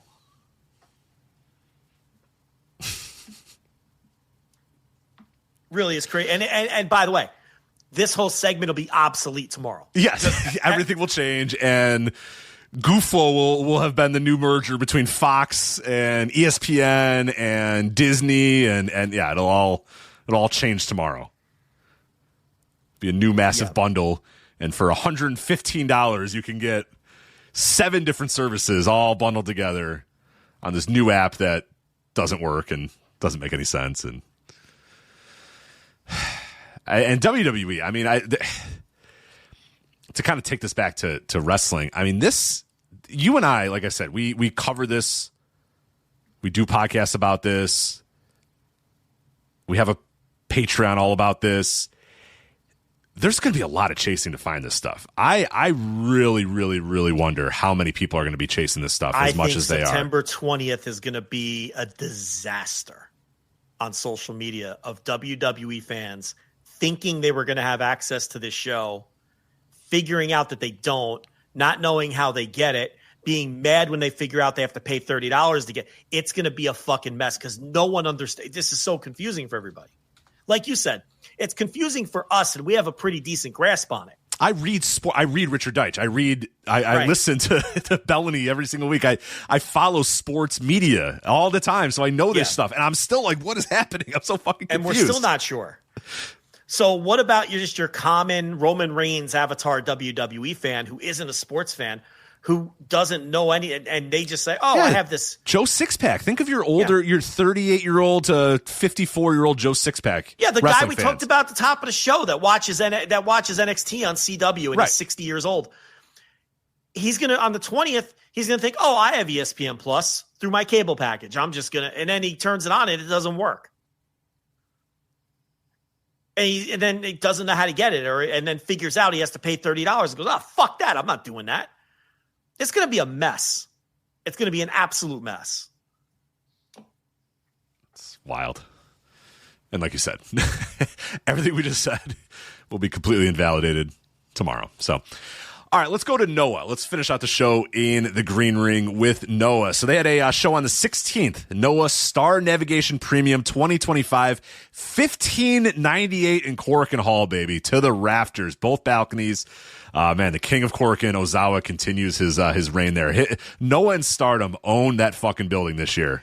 Oh, hold on a second, sir. Ozawa wasn't in this main event. You're right. This is the Kenta Fuji main event. Can we give Kenta a little credit here? I mean, we'll give Kenta some credit. I mean, this Kenta thing's working. You can't deny it. It is. I mean, Ozawa was, he was working the semi with Owada-san in his go away match, but the main event on this show and the hook for this show was Kenta versus Naomichi Marufuji. I mean, let's be fair here. Well, they finally drew. You know what? After all those years, they finally drew. So look at it from that standpoint. No, but and unfortunately, and maybe, thankfully, I believe this will be the final Marufuji Kenta main event in Korakuen Hall, because your guy, Naomichi Marufuji, my guy, your guy, you love. That's my guy now. That's your Marufuji. Guy. Yeah, you like Marufuji, but we all like 20 Marufuji. years. Now we all like Marufuji, but this was rough. So the main event was GHC heavyweight title. Kenta, first time he's been champion in 12 years or whatever. I think it's been about 12 years since he was the GHC heavyweight champion. Comes back here, like you said, Korakuen Hall, $15.98 here to see him versus his old tag team partner Naomichi Marufuji. And Joel, they have had better matches. I think their match I'm going to stick my neck out here and say that match they had in December of 2006 was better than this match. What do you think? The match they had when he came back as Hideo Itami to work the anniversar show was better than this. It was. In fact, I think every match these men have had is probably better than this one. Yeah, Marufuji is rough, to the point where at one point Kenta kept trying to give this guy the go to sleep, and they kept trying to do it like Marufuji was going to land on his feet or reverse it or grab the leg, and they tried it like twice in a row, and Marufuji fucked it up both times. And Kenta landed one time and then just smirked, and so the little prick Kenta came out. Did you see that? Marufuji fell on his face again, and he just and Kenta just went and scratched his head. It was just like, what do I do with this guy now? I don't know what to do here. I still don't know what they were going for. I think it was that like Marufuji was going to land on his feet and grab Kenta's leg, but he just kept falling. Well, they blew 3 total. They blew one earlier in the match too. They did, where he was the one where he was going to hit, where he was supposed to hit it, but be out of position to pin. The first attempt went sideways, and then he picked them up immediately and hit it, and then they did what they were – I knew what they were going for there. They were going for the thing where you hit your finish, but you're out of position to pin, and by the time you're in position to pin, the guy recovers enough to kick out. But they fucked that one up. And then the sequence you're talking about, they fucked up 2 in a row where I don't know what the fuck they were going for. I don't know what Marufuji, how he was supposed to counter it. But whatever they were going for just got fucked up twice, and they were botched so badly you couldn't even tell what they were going for. Maybe you're right. Maybe he was supposed to land on his feet and then take him single leg him or something. Like a dragon screw. I think he was supposed to grab his leg and do a dragon screw, but then he just fell on Kenta. Like one time, like Marufuji goes up and then just doesn't move, and then he just lands on Kenta's back, and then they both collapse. And it's just like, okay, that's not what it's supposed to be. Yeah, it's just, and you're right. I mean, you got to pin it on Marufuji because we've seen Kenta be better lately. We've seen Kenta have competent matches. Yes. Marufuji, we haven't seen him have many competent matches in the last No, we have years. not. No. So even though he still looks the part, like Marufuji still looks great. That's the weird thing. The chops still work. The chops still work too. Yeah, and his body is just broken down. And again, yeah, we've seen Kenta, especially in this promotion, be very good. So now he's not vintage Kenta, and he never will be again. But that ship has sailed. We're not even looking for that anymore. You know what I mean? What we look for in Kenta now is a different level of competency. Like we have an expectation. This didn't come close to meeting the recent vintage expectation of what you're going to get when a Kenta match is good. It wasn't even close. And it was just, the go to sleep spots were just too messy. And every time they would rally and you're like, oh, okay, we're channeling something here. We're not going to get all the way there, but this is pretty good. Marufuji would fuck something up again. Mm-hmm. So, and the crowd wanted them to get over too, because he'd fuck up and then they would go, but then something would happen again. They're like, yeah. They're rooting for this guy. They want him to, and then he would just fuck something up again and fuck something up again and fuck something up again. And eventually it was just like, all right, well, we're kind of done here, aren't we? I mean, I can't look. I don't think it was like a terrible match. No. It was a match that had a lot of shit that went wrong. And probably it'll be the last time hopefully it's the last time these two guys wrestle. Maybe they don't need to go 30 plus minutes, but I don't think it would have made a difference. I just think Marufuji, he's just physically shot and he can't cover for it in the ways that Kenta can. So, Kenta retains. He'll go into the N1 as champion. And, otherwise it was a pretty fun and eventful show. I love this show. I thought top to bottom, this was a really, really fun show because it was very low on bullshit and a lot of really good matches. And most of the matches were very definitive. Like this person beat this person. You know what I mean? Not a lot of bullshit, not a lot of run-ins, not a bunch of kickouts. It's just like, this guy's better than this guy and he beat him on this night. So that I liked. Real quick on the main event. Did you listen to the English commentary at all, or did you listen to the Japanese commentary? I watched the English commentary. Okay. Did you last past the did you hear any of Kenta's post-match promo? Yeah, I watched the whole thing. So this is how they translate it, which I love too, just to speak. Kenta apparently said, "I'm sorry, I wasn't very good tonight. I'll be better next time," essentially in his promo, which, is kind of prick Kenta being like, no, sorry, my bad. Right. Well, you can't pretend that didn't go sideways. Right. And I thought that Pickering and the other guy, who's the other guy? Pickering and Stu Fulton. They tried their best. I mean, Marufuji reversal again. Yeah. He didn't get all of it. He didn't get all of it. They said that a lot. But it's a horrible position to be in if you're commentating a match like that too. And Kenta couldn't pretend that it wasn't horrible, and what are you gonna do?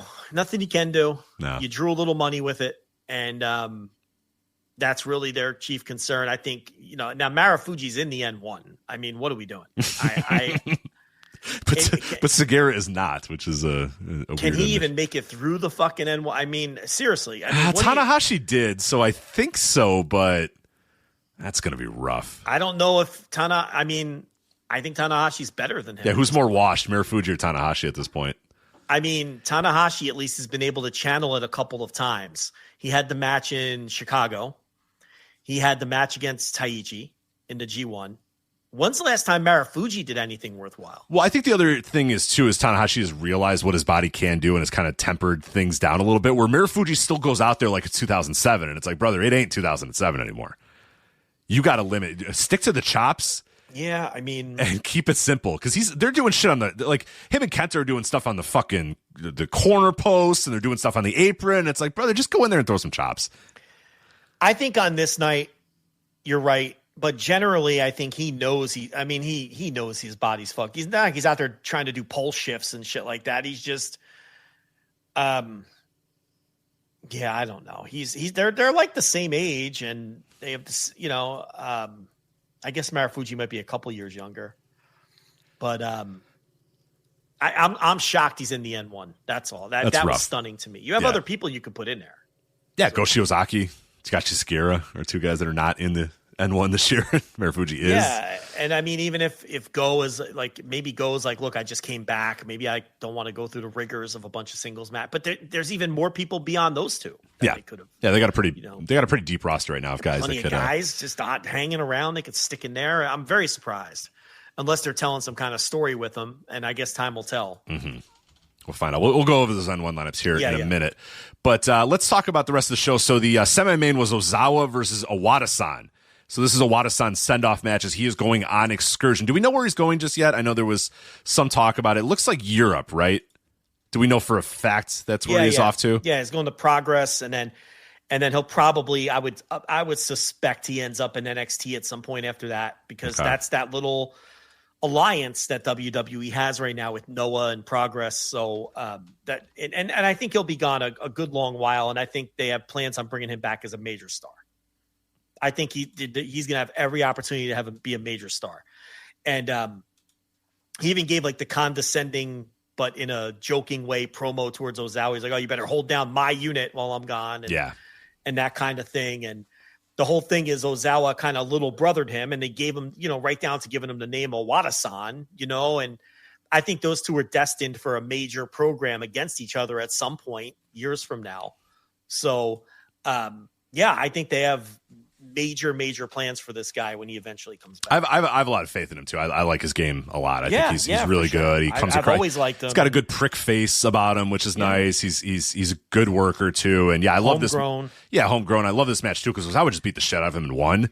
And I love that as the idea of like, he big brothered him this whole time, and then he beat him. We know. And that's how it should be. Yeah. And he said, all right, hit the bricks, go to fucking Progress, get the hell out of here. You're good. And then Owada-san being like, hey, keep that warm for me. And again, like you said, it's going to be great when he does come back, because then you have a ready-made story ready to go at that point. And Ozawa might be a babyface at that point, and that's fine too. Or he might still be a heel, and that's fine too. Whatever you have a ready-made story when Owada-san does come back, whenever he is ready, which hopefully is not going to be too long, because I think he's pretty close to ready. But excursion going away for a little bit will be good, and then he'll come back. And similar to what they did with Ozawa, if they can book it like they did Ozawa, which, I don't know how many other times it's kind of a 1 in a million thing that you did, but I think you can do something similar there. It's not that hard.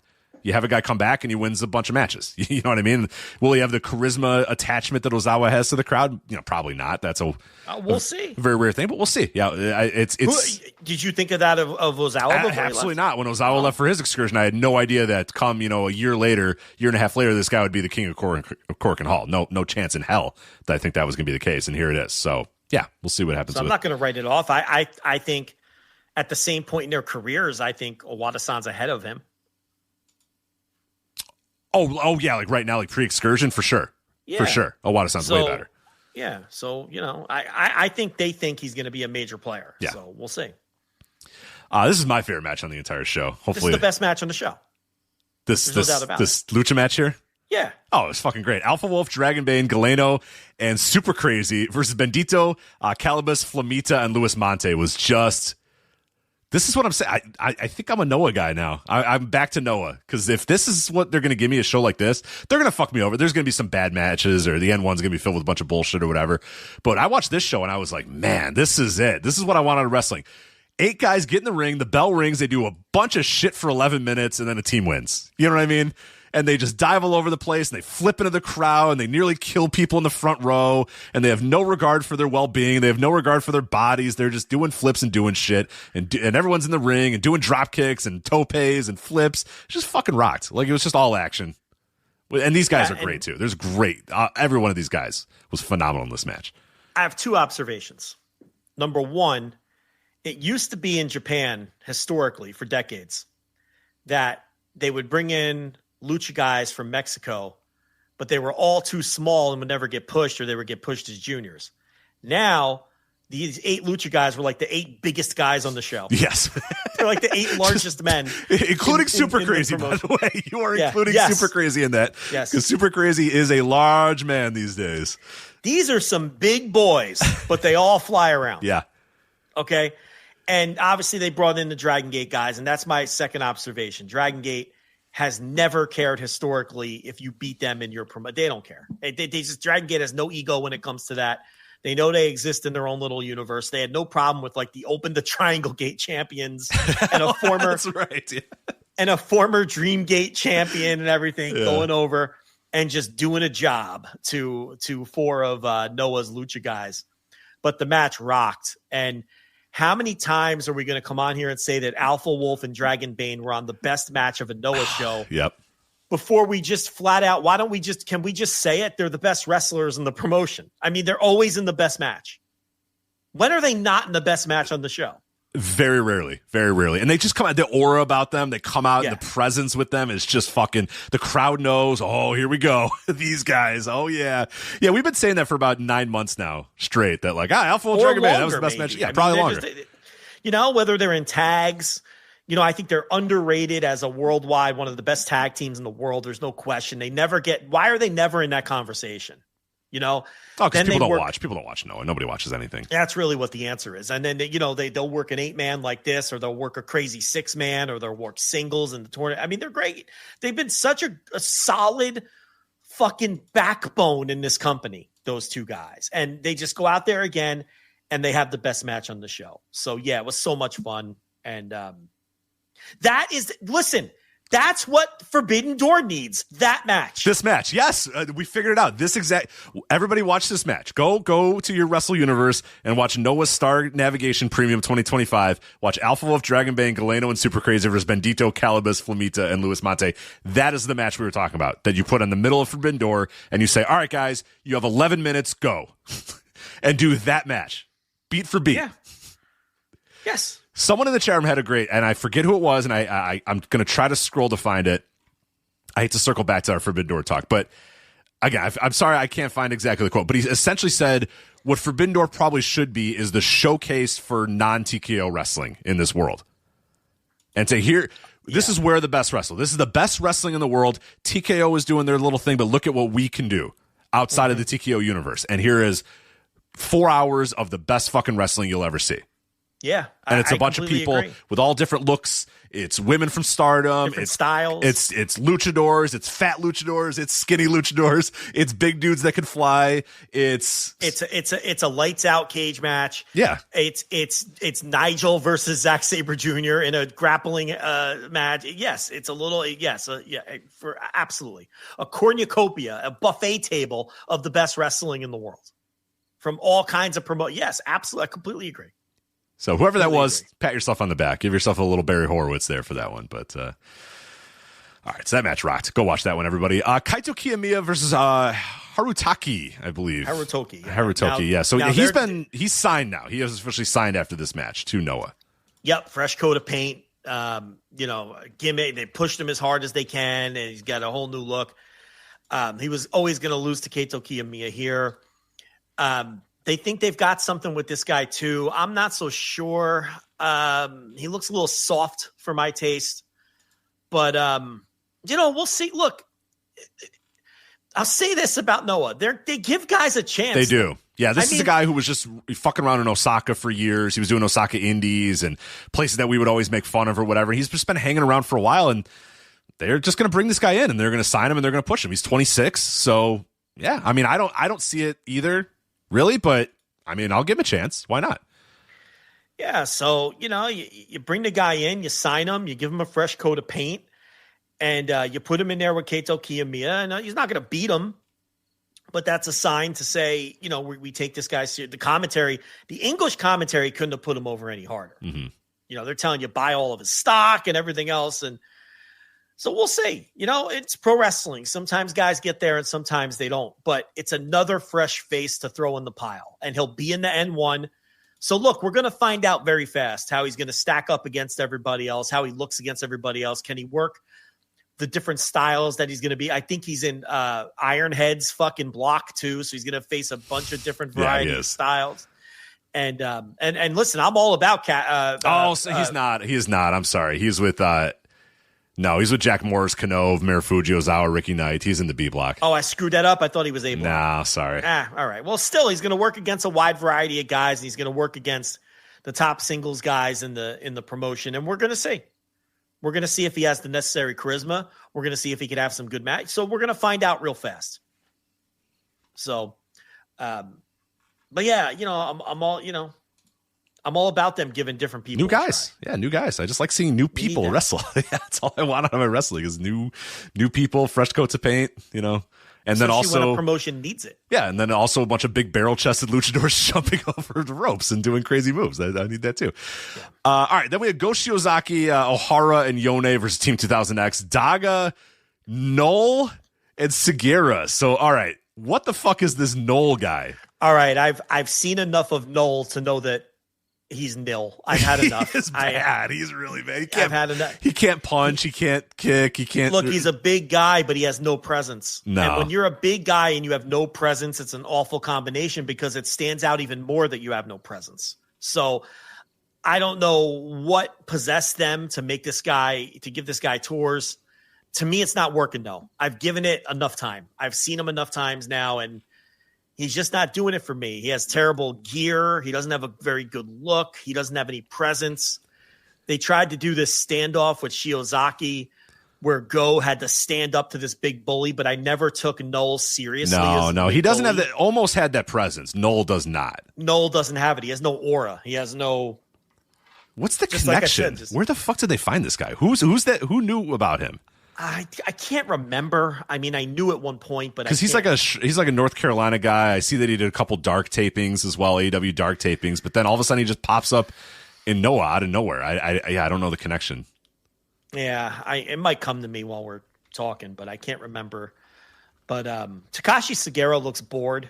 They put him in Team 2000X. I think he's got the tag titles right with.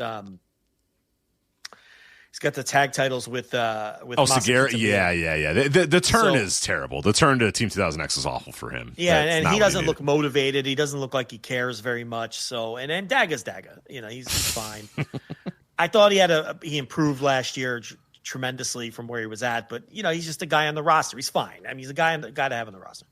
But Go is back, and we see if Go can get healthy here, and he's one of the most interesting wrestlers in the world at this point when he is healthy. And he was never stripped of that 0-1 world title. So is he technically still the champion? As far as I know, all right, let's look this up. Well, the 0-1, what's going on with 0-1 is very weird. It doesn't make any fucking sense anymore. So I've thrown in the towel. He is still the 0-1 champion. Yes. 400 days and counting. He has last defended the title on December 22nd, 2024. Well, he's been hurt, yeah. So it's like, did he have it on this show, the belt? I can't remember. I don't think he did. I don't remember. I don't think he did either. So maybe he's not the 0-1 champion. Someone who has heard his promos, who understands his promos, might have a better answer. But as far as I mean, they never talked about stripping him. So, but it was weird that he wouldn't have it though. Yeah, because I look forward to those matches. I look forward to him coming back and having those kind of matches. So hopefully he does keep it. Yeah. And 0-1 just doesn't want it back anymore because they don't know what they are anymore. So, because that'd be fun. That'd be fun to just have some. For sure. That was, we were tracking that. I mean, and watching all of it, that was good stuff. And I have a bunch. I shouldn't say a bunch. I have some 0-1 all saved up in my queues to catch up on at some point when I get a free afternoon. I'm going to watch all the 0-1 I can from the period where he's been out when we stopped paying attention. Yeah, basically. There's not a lot. I've watched a good amount of it. A lot of it's... Well, there's the Hayabusa stuff. A lot. What they're really doing and what's clear with the new 0-1 is like they're only releasing like Hayabusa matches. They essentially are like, you don't give a fuck about anything going on in our company, but you should care about Hayabusa. Yeah. Yeah. So if you care about Dylan James, too fucking bad. You're not going to be able to watch it. So, it's still Dylan James isn't there anymore, right? He's who am I thinking of? Yeah, I feel like we had this conversation. Yeah, we did. I don't want to have this conversation again on this show, but I forget. Whatever. Who cares? Is Dylan James still in 0-1? No, I care. I do care. I don't remember. Who cares? All right. Elsewhere on this show. I looked it up, and it appears he is not. So.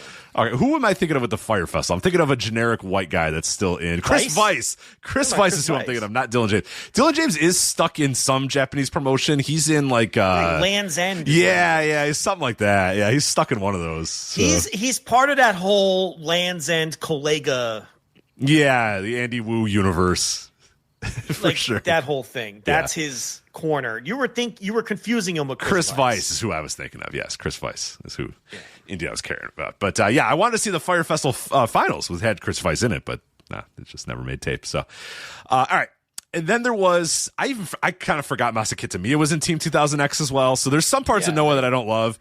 But Masa Kitamiya comes out with a shaved head, basically. It's like he doesn't have his mohawk anymore. He just comes out. He looks like a generic dude now. He's teaming with Tadasuke here against Daiki Inaba and Manabu Soya, and it was whatever. Yeah, the rest of this undercard, there wasn't much to dissect. Hayata, Tetsuya Endo, and Oka Sasaki, two of those guys will be in the... Endo's in the N1, right? Endo is in the N1, No. yes. Yeah, he is. He is. And Black Menso, Ray, Kano, and Taniguchi on the other side. Kano just wasn't figured in on this show, after the title changes on the last set of shows. And then the opener was Alejandro and Kai Fujimura with Daiki Odashima and Eita over Amasaka, Kotoge, Hiromu Takahashi. Noah's superstar Hiromu Takahashi, and Junta Miyawaki. And again, it was fine. High energy. This was good. I like this. What I love is Daiki Otoshima at the beginning of the match, shoving everybody else away, saying, no, I want that guy. I want Hiromu. I love that guy. He steps up to Hiromu, and Hiromu's like, who the fuck are you? Right. It was fun. I love Otoshima. It's just the fucking, I could take on anybody. I'm going to beat him. I love it. That's good. Little dumb jock energy out of Daiki Otoshima every single time. Shoving everybody else off to the corner. No. Yeah, I got so much this. fun. I got this. this. I love watching his career and watching him, slowly progress. He's a really fun young boy wrestler. He doesn't fall. He's noticed. You notice him. Yeah. You know what I mean? There's nothing generic about him. He might still be in the black tights with the shaved head or whatever, but you notice him. That gives me a lot of hope for the rest of his career, because that's a guy who gets the playing pro wrestler part. They're playing pro wrestler or being a pro wrestler. That dude is a fucking pro wrestler. You know what I mean? He understands it and does it to the fullest. And I have no doubt that if, he gets his body right and gets a little bit better at things, that he'll be pretty good. Oh, I agree. Oh, yeah. He's getting his body. That is not going to be a problem. So, he's not far off. I mean, he's not far off. How old is he? Do you know off the top of your head? Yeah, got to be early 20s, 24 or something like that. He's only been around a year. 24, yeah. He was born in the 2001, it looks like. Yeah, so, again, they got some guys that could have a future.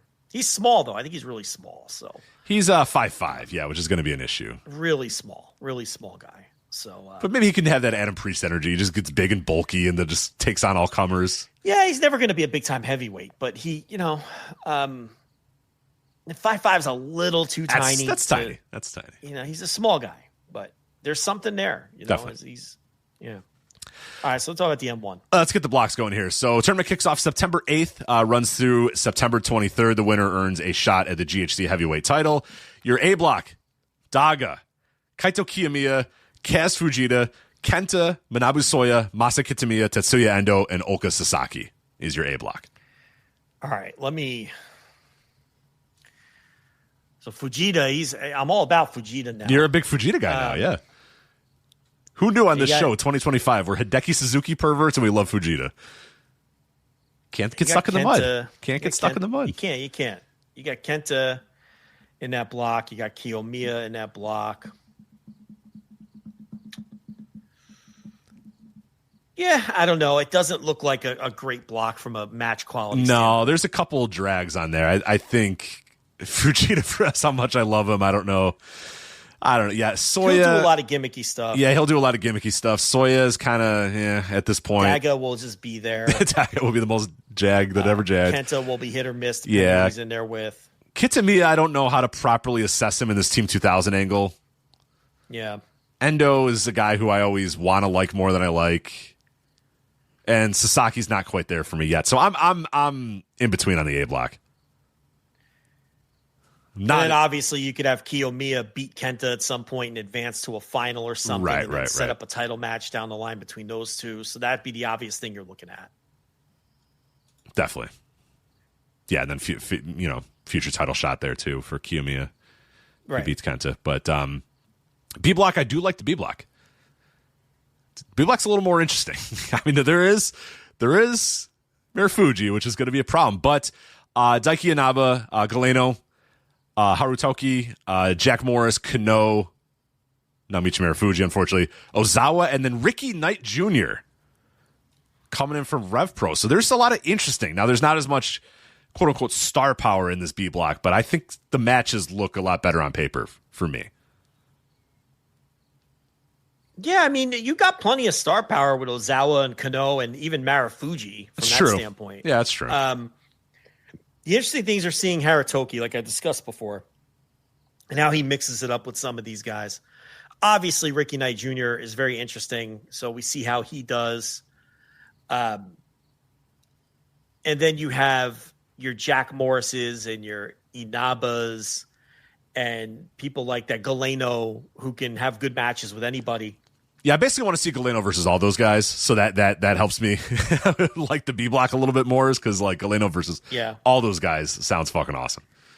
And then Kano and Ozawa is the business end. Yeah. And whoever else sneaks into the mix with them, maybe a Jack Morris, maybe they go and give Harutoki a big push right away. Galeno, we see, but it'll essentially come down to those two. And then whatever they're going to do moving forward with Kenta, Kiyomiya, and whoever comes out of that side, in terms of future title matches. So it's a good-looking tournament. When does it start? September 8th. September 8th, yeah. It's fast. I mean, it feels like it's fast. September 8th through September 23rd. Feels short, doesn't it? I mean, maybe not. Compared to how all these other tournaments are these days, it does feel short, but that's kind of what they should be.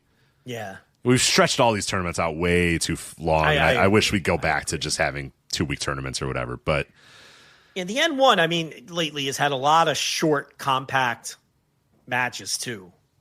Maybe, because it's a little shorter.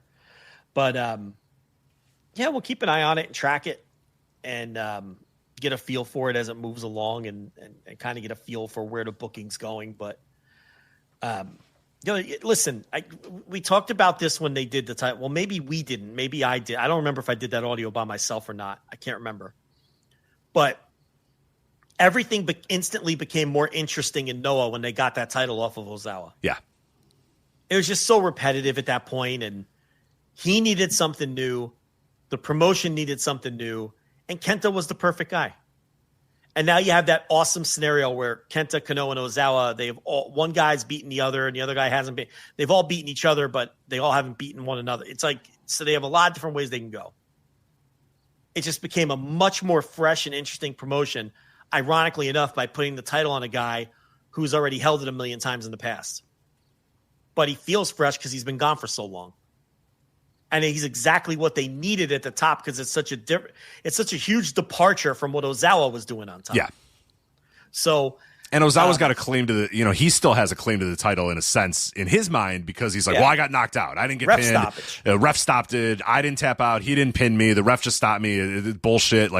So that's cool too because he feels like still a very deserving champion in his own. We all saw him knocked out, but he has the claim because he's a heel. Yeah. Like, I didn't get beat. The ref beat me. So yeah,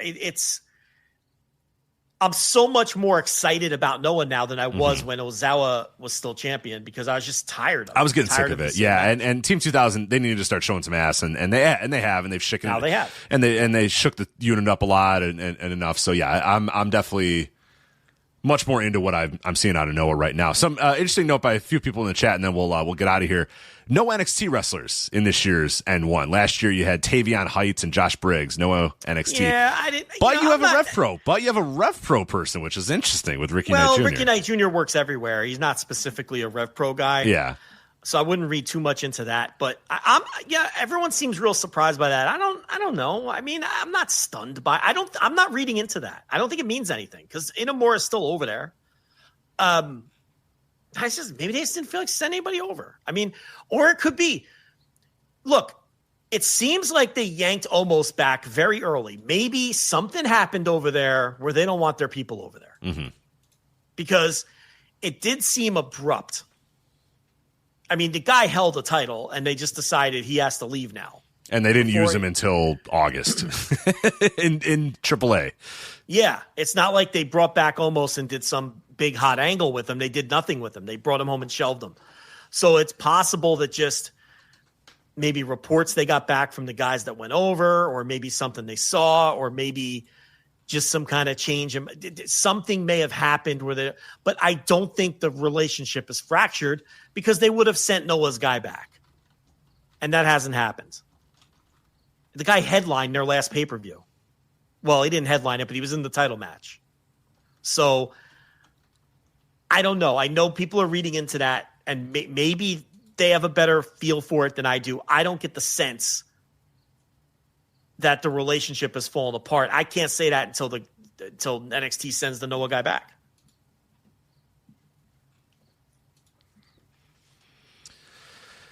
So there you go. That's the N1. And that is this episode of The Flagship. So again, we are going to be live Sunday afternoon, Forbidden Door, AEW, New Japan Pro Wrestling, Forbidden Door, Sunday afternoon, instant reaction live, $10 tier, Flagship, patreon.com.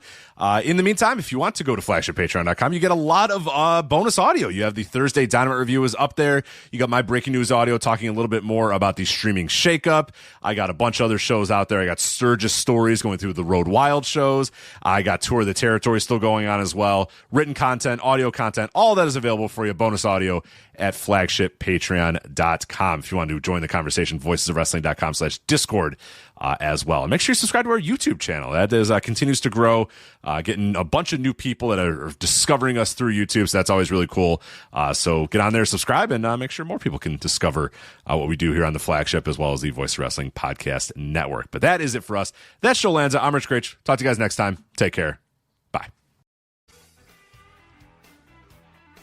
Hello, Voices of Wrestling listener. Dave Ryan here. Have you ever wondered to yourself, how many hidden gems are hidden away inside the last years of World Championship Wrestling? Have you ever asked yourself how many tenuous gags can be made about the name Mike Enos? And have you ever thought about what it sounds like for two Irishmen to interpret a very chaotic company through its B show? The answers to all this and more are just a click away. Check out Days of Thunder every second Thursday on the Voices of Wrestling Podcast Network.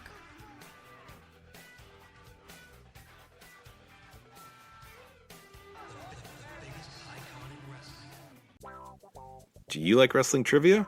Then check out the 5-Star Match Game, the Pro Wrestling Quiz Show.